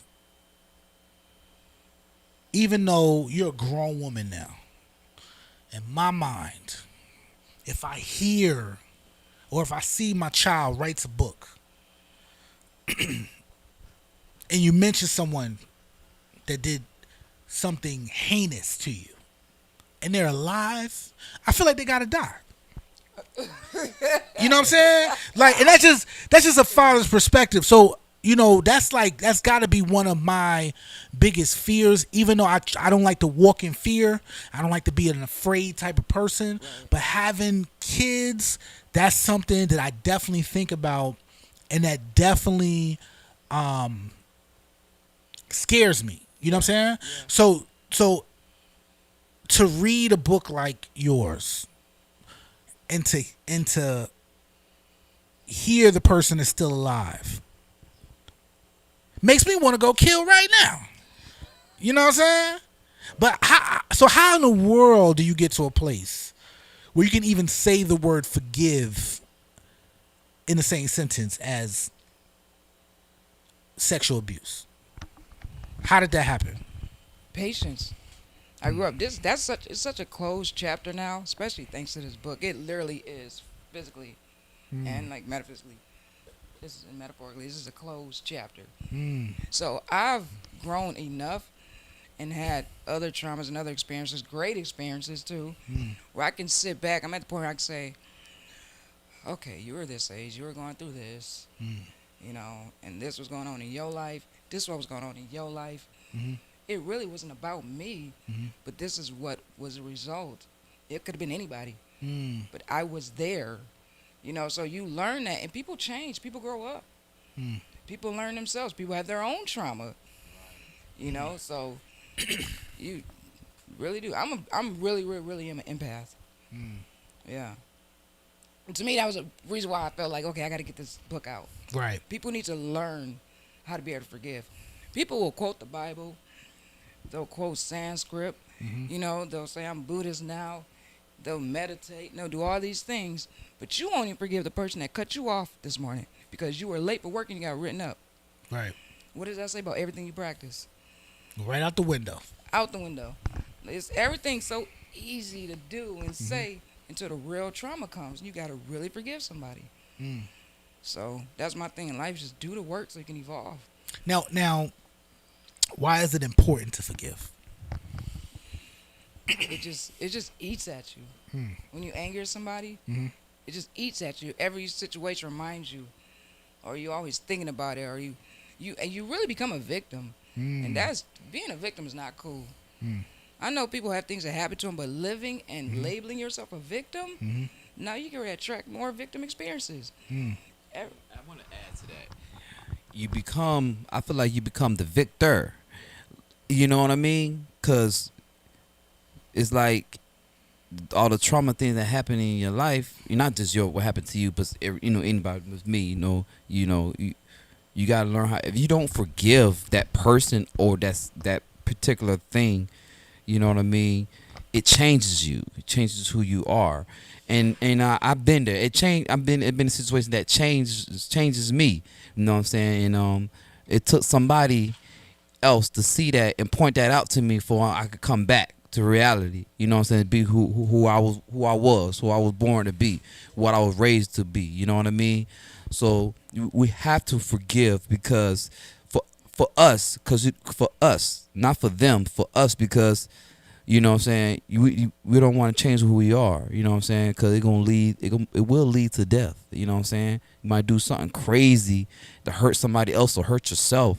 You know what I mean? So learn how to forgive because it's the right thing to do. It's peace for yourself. You know what I mean? So you're right. Yes. See, we got some fans in the building. You know what I'm saying? You're right though. But listen, like, I think it's important to tell your story. You know what I'm saying? I think it's almost vital to your existence. You know what I'm saying? Especially when you are a writer and you have that gift to write. I feel like it is very important to get which is in you out. The writers, the creators, the artists are the people who carry on our our society to the next. You know what I'm saying? Like just give you an example. I know I'm going kind of deep for some people, but so when I was in New York, right? I've told the story before, but when I was in New York, I used to always take my daughter to the different museums, right? And just because, number one, they were free. You know what I'm saying? And then number two, I didn't know if the school systems were still doing that. You know what I'm saying? Just because when I was in school up there, we went to every single museum. You know what I'm saying? But as an adult, when I was taking her, I started to realize the only way we know about the previous society, whether it's hundreds of years ago or even 1,000 years ago, you know what I'm saying? The only way we even know about them is based on the people who created stuff. Whether they created the clothing, that's how we knew what kind of clothes they were. Whether it's the shoes, whether it's the people who wrote stories, documented, the music, you know what I'm saying? But in all actuality, there's thousands and thousands and thousands of people that contributed to the society that we have no idea about them because they didn't create anything. They just left. Yeah. They lived their lives every single day, day in and day out. They done had struggles, trials, tribulations, triumphs, letdowns. But the people that actually tell us even who they are the people who write, the people who sculpt, the people who draw, the people, the creators of the world. You know what I'm saying? So it made me look at myself and be like, you know what? When I die, who's really telling my story? Do I have to rely on someone else to write it for me in their version? You know what I'm saying? It's like you lose a part of your voice. You lose all of it for most time. Yeah. You know what I'm saying? Like, imagine the only thing we know about you is your clothing, because that's the only thing that's left behind. Yeah. You know what I'm saying? There's no books, there's no transcripts, there's no video. See, now we got videos. Now we got this interview. You know what I'm saying? Yeah. So it just made me realize how important the creators are. You know what I'm saying? Like, you are a creator. You're highly important and vital to everybody around you, to be honest with you. You know what I'm saying?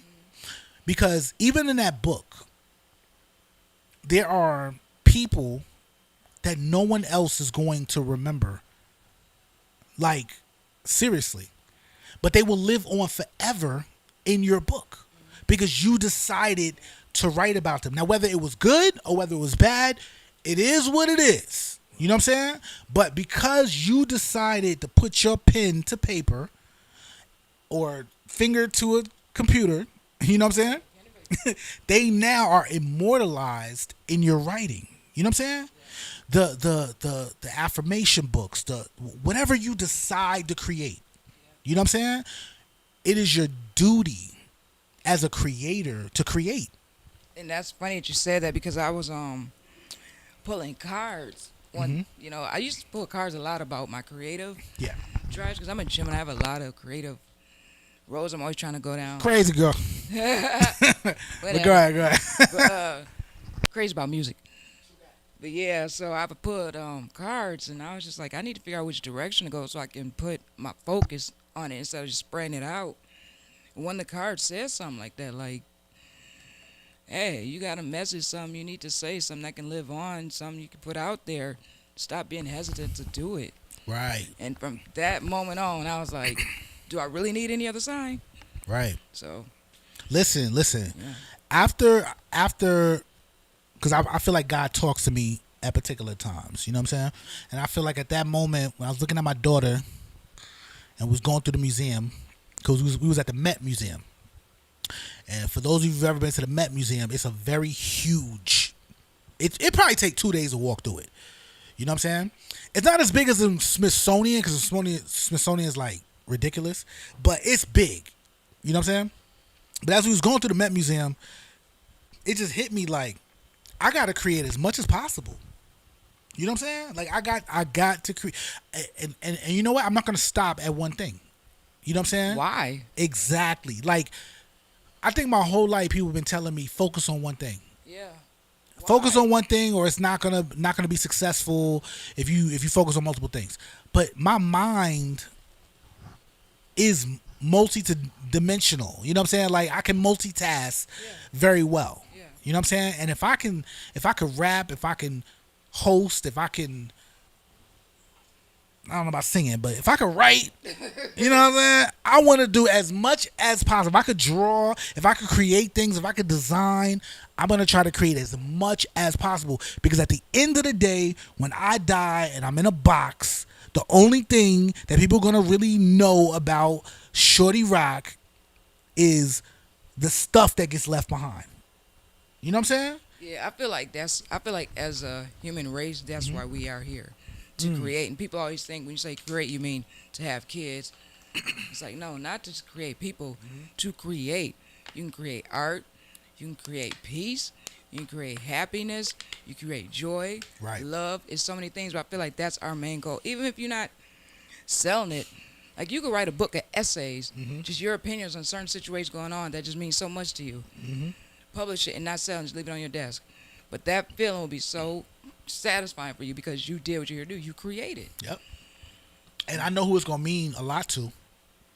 My kids. Your kids. They You know gonna what I'm pick it saying? up like my dad did this.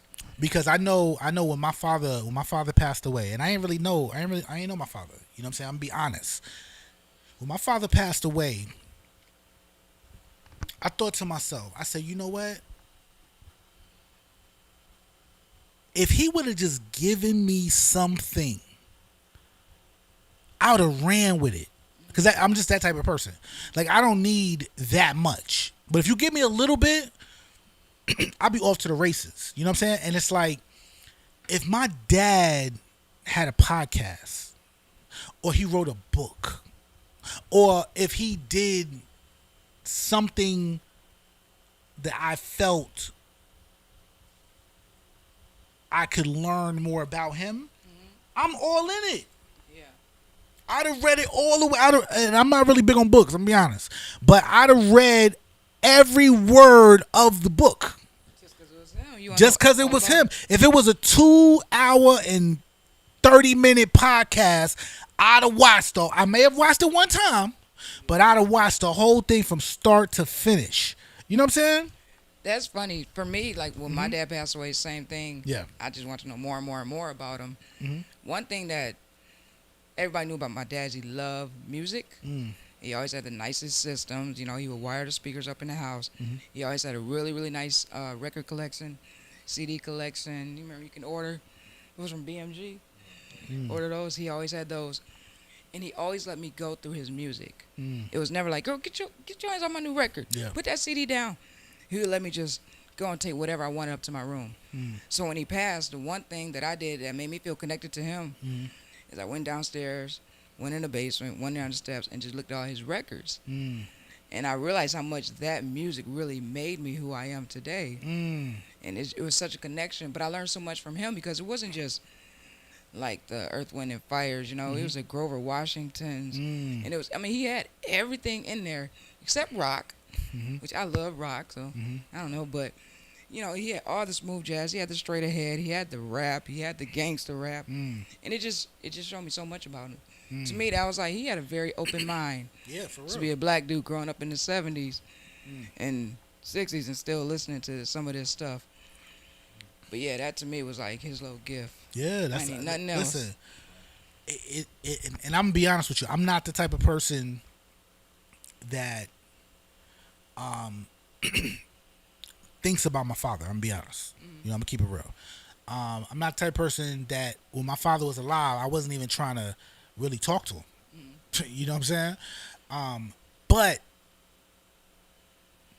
knowing the impact of just fatherhood and just parenthood and just maybe because I am a parent or maybe because he passed away, it made me when he passed, it just made me realize how much I was missing. You know what I'm saying? Just because it was nothing passed on. You feel me? And it's like I made a point to myself, I'm going to pass something on.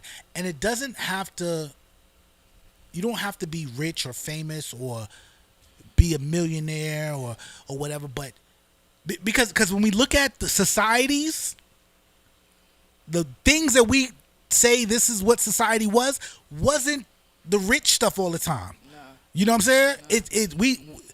No. Like literally, think about this. In a museum right now, the artifacts is your old T-shirt hanging up in a glass case. In a hot comb. In a hot comb. A broken hot comb. A broken hot comb. Half a knife. You know what I'm saying? And these things are immortalized in museums. Like they got security upon security. Got to be handled with you can't even touch it. An old blender. You know what I'm saying? But that's what's up there. So it's like you don't gotta be rich. Yeah. You just gotta have something. Yeah. Something to pass on. You know what I'm saying? Yeah. But is there another book coming? Yeah, I actually right now I'm working on a children's book. So it's gonna be called Lil Lisa and Friends. So basically what I did is I developed a character based off of me when I was younger. Okay. So the first book from the series is going to be more of, there's going to be different stories on each page, and each story will end with affirmation. So the child's going to learn about diversity, anything from respecting handicapped children to race.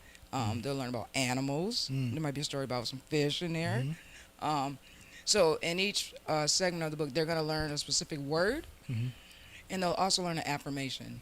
So it really is a book that just shows kids that you are the light, the light's in you. You know, it's a feel-good book, and I'm really excited about it because I illustrated it all myself. But I've been... So you draw too? Yeah. Good Lord. I like graphics. Okay. I do. So I drew a little bit of it, but I really literally went in through graphic software and made everything and put in there. I really like graphics. That's what's up. Yeah. My drawing is nothing that's gonna be hanging up in no museum. But I can you never know. But see, when you look Have you seen some of these drawings in here? That's very true. In museums? I'm taking that back because the book will be in there. I'm taking that back. Right. Exactly. Back. But if you think about when you look at a children's book, one thing that I noticed is how is it drawn? Because kids don't sit there and look at the books and go, "Why is her head shaped like that? Who drew this?" They just want to. That's not the way a head's supposed to be shaped. Yeah, there's 3 fingers. Like they literally just want to. If I have something that catches their eye, so that's why I went and did. I'm like, I struggle with that too. I said, I don't got to be a prolific artist. You don't. I just got to make something that grabs kids' attention, makes them feel good. Listen, I went to the Indian Museum of History. I don't know. It's in Manhattan. It's the Native American Museum. Something, right?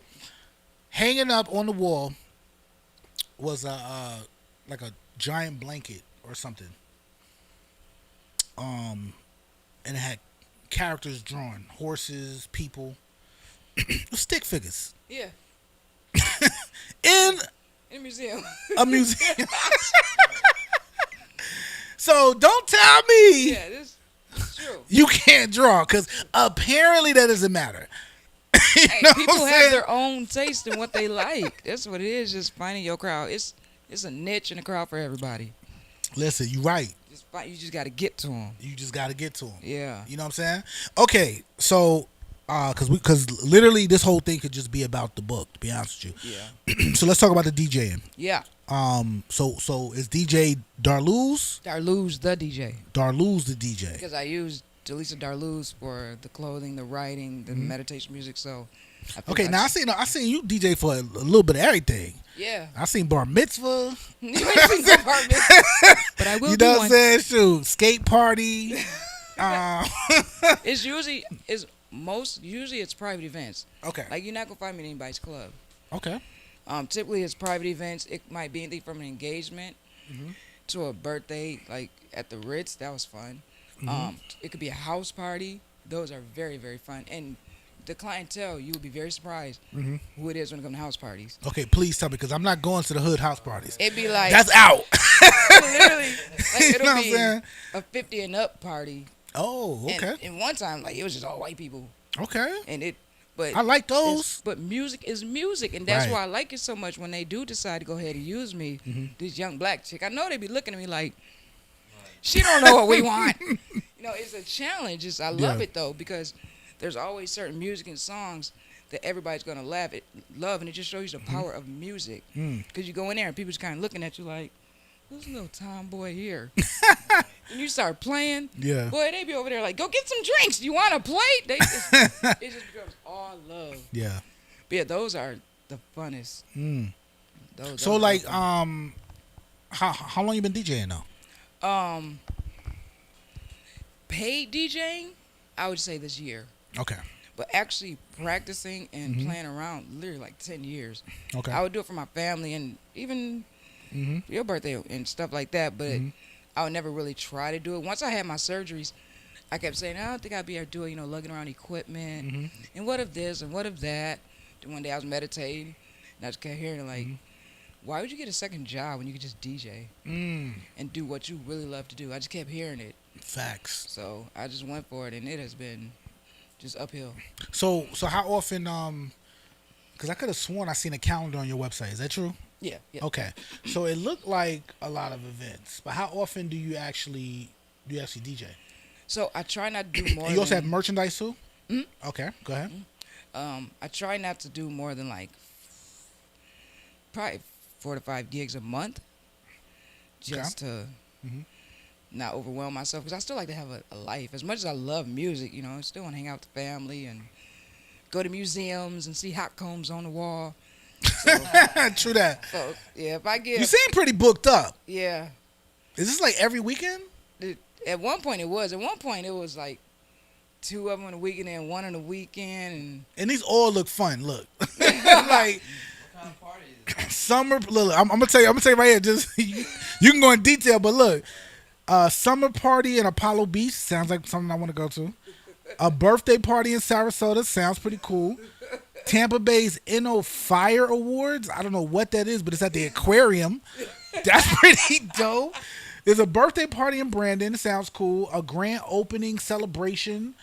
Tampa Realty's It's their corporate party. What Tampa the heck? Realtors, their corporate party, yeah. Okay, neighborhood holiday party in Venice. What the? A wedding in Dover. The Her Gala. Like this is pretty cool. That's the one I'm most excited about. Sorry to all the other events. The Her The Her Gala? Yeah, it's a group out of Clearwater. It was started actually by a black female about my age. It's called Empowerment with the H, Empowerment. And what they do out there at their center is they do anything from business courses to maybe a mother meetup. They help people just in life in general if they have needs, as far as livelihood and surviving. Definitely do a lot of business events. And it's nonprofit. Like, they don't charge these women anything to go in there and take these courses. They might have a course where they're just helping them learn how to make a resume, write a resume. Things that we take for granted. And other people are just trying to get their lives together. So they're doing a fundraising gala. It's a black tie. I'm really, really, really excited to be doing that one. I'm seeing it's at the St. Petersburg Women's Club. Yeah, and that's beautiful. The water's January behind 8th, it. And you're going to be the DJ. Yeah, we're going to turn up. I think they're going to have vendors at first, and then they have the dinner, open bar. Good Lord. One of these tickets is $2,000. That's a sponsorship. Oh, good Speaking Lord. Sheesh. Hey, you might want to jump on that sponsorship. I see. Men and I women got go now. 2,000. I don't know 2,000, but I could maybe do let me see. Hold on. They got some nice packages on there. Oh, I see. They nice, expensive packages. Good Lord. Hey, her. We need a brother package. It just went from 75 to 250. Good Lord. We ain't got none.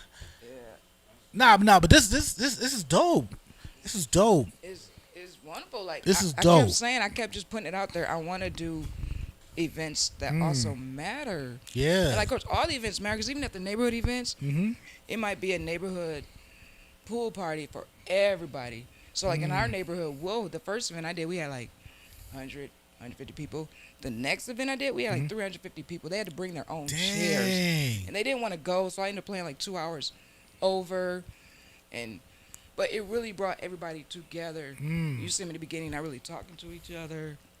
All of a sudden, they just lit and they just happy. Dang. And they just vibing, and it's it really is a blessing to be able to just make people smile with music. That's what's up. Yeah. Listen, if you need somebody to help you with the equipment, just pick up, son. I got you. You'll be too busy. You Stop. know what I'm saying? No. I might be a little busy, but hold on. Let me see what event I'm not busy for. You got some cool events on here, though. They are really cool. You know what I'm saying? And right now, I'm looking at your website. It looks like, matter of fact, this is the perfect time. Why don't you go ahead and tell everybody how they could book you, social media, website, all that. Okay. So if you go on Instagram, just look that up right there. DLISA DLisa _Darluz. My bio has my direct link to my website. You can listen. I got a lot of mix samples on there. Everything from reggae, got some Haitian stuff on there, Latin, R&B throwbacks, hip hop. I got electronic stuff on there, African beats, K-pop. I got some K-pop on there. Yeah, I got a whole K-pop. That's Korean playlist. pop music, right? Yep. Okay, that's what's that's up. very big nowadays, and I feel like if you a No, DJ, it is. and somebody asks you to play K-pop, and you say no, something wrong with you. It's a big area. EDM. EDM, I love EDM. What is world music spiritual? That one, so basically that starts off with like some type of African vibes, real vibe and type, a lot of drums. I got some Beyonce in there, got some Wizkid in there, and then what happens is it increases in tempo, and it comes back down to very relaxing songs, and eventually goes into a meditation. Oh, that's so pretty you dope. can literally dance and hang out and chill and do all that for about 20 minutes, go into some yoga stretches, and just go right into a meditation. And I actually had the honor to make a mix for a stylist who needed music during Fashion Week. So I put 2 of those up there also. So she used that for her models down the runway. That's probably one of my most proud moments. Listen, I'm proud of you all together. You really you out here doing it. Grinding Grinding it's easy hard. when you love it though. Yeah. It's easy when you love and it. being super productive with it. You know what I'm saying? Some people just grinding. You don't know what the heck they got going on. Be everywhere. You know what I'm saying? We've all been there. Listen, you grinding and producing. That's what I'm talking there. about. Okay, so we're gonna wrap this up, but listen, I don't know to call you DJ, the Darluz, the DJ, call you Delisa. I mean, listen, D. Listen, I really was just gonna call you D, but you know, I gotta be professional here. You know what I'm saying? Oh, you gotta talk about the merchandise because you got shirts and stuff on here too. Oh yeah, so What's up with the merch? So I was inspired. Remember I told you I like graphics, and I was just designing little sayings and little things on the computer. And one day I said, why not just put this on a shirt? So I make shirts that are all positive. So it might be a shirt that have a tree of life. I have some silly ones. I have one that says, I'm looking for you. My chakras are aligned. It might be one that says, God is dope. I have a music line of shirts where there's quotes from certain song lyrics. My favorite shirt is probably a fleece I have that says, I am light. Because I think that's very, very important for people to say, and not only say it, but wear it proud and not Hold on, what's it called? Say it again. It's I am light. I am light. I am light. Okay. Yeah. That's on the website too, but they're all very motivational type shirts. I have some melanin shirts for the black queens and I kings. know that's right. Got children stuff on there. But they're just shirts that they really, really show who you are and that you're proud of who you are. That is what's up. That's my thing. When I set up, my mom, she's a painter. She painted me a little canvas and says, I am light. So I put that on my table every time I set up no matter where I'm playing, even if it's a corporate event.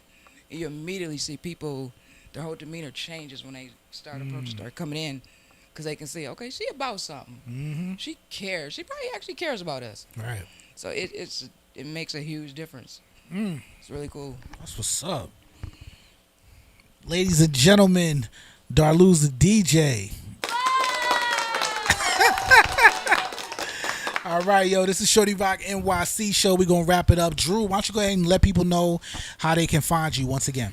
All right, yeah, everybody, how y'all doing? This is Drew. Y'all can find me on Instagram, Drew813. That's DRUDREW. Play the Shorty Roc NYC podcast. And Alexa will probably start playing it right now. All right? But listen, Shorty Roc NYC show. We do this every single Thursday and Friday. We going live, baby. Please share this wherever you are at on social media. Please, please, please, please, please share this. All right? And you can find me on Instagram, Shorty RoCNYC, Facebook, and all over social media. Same handle. All right, and we out, baby. Thank you for tuning in. We gone.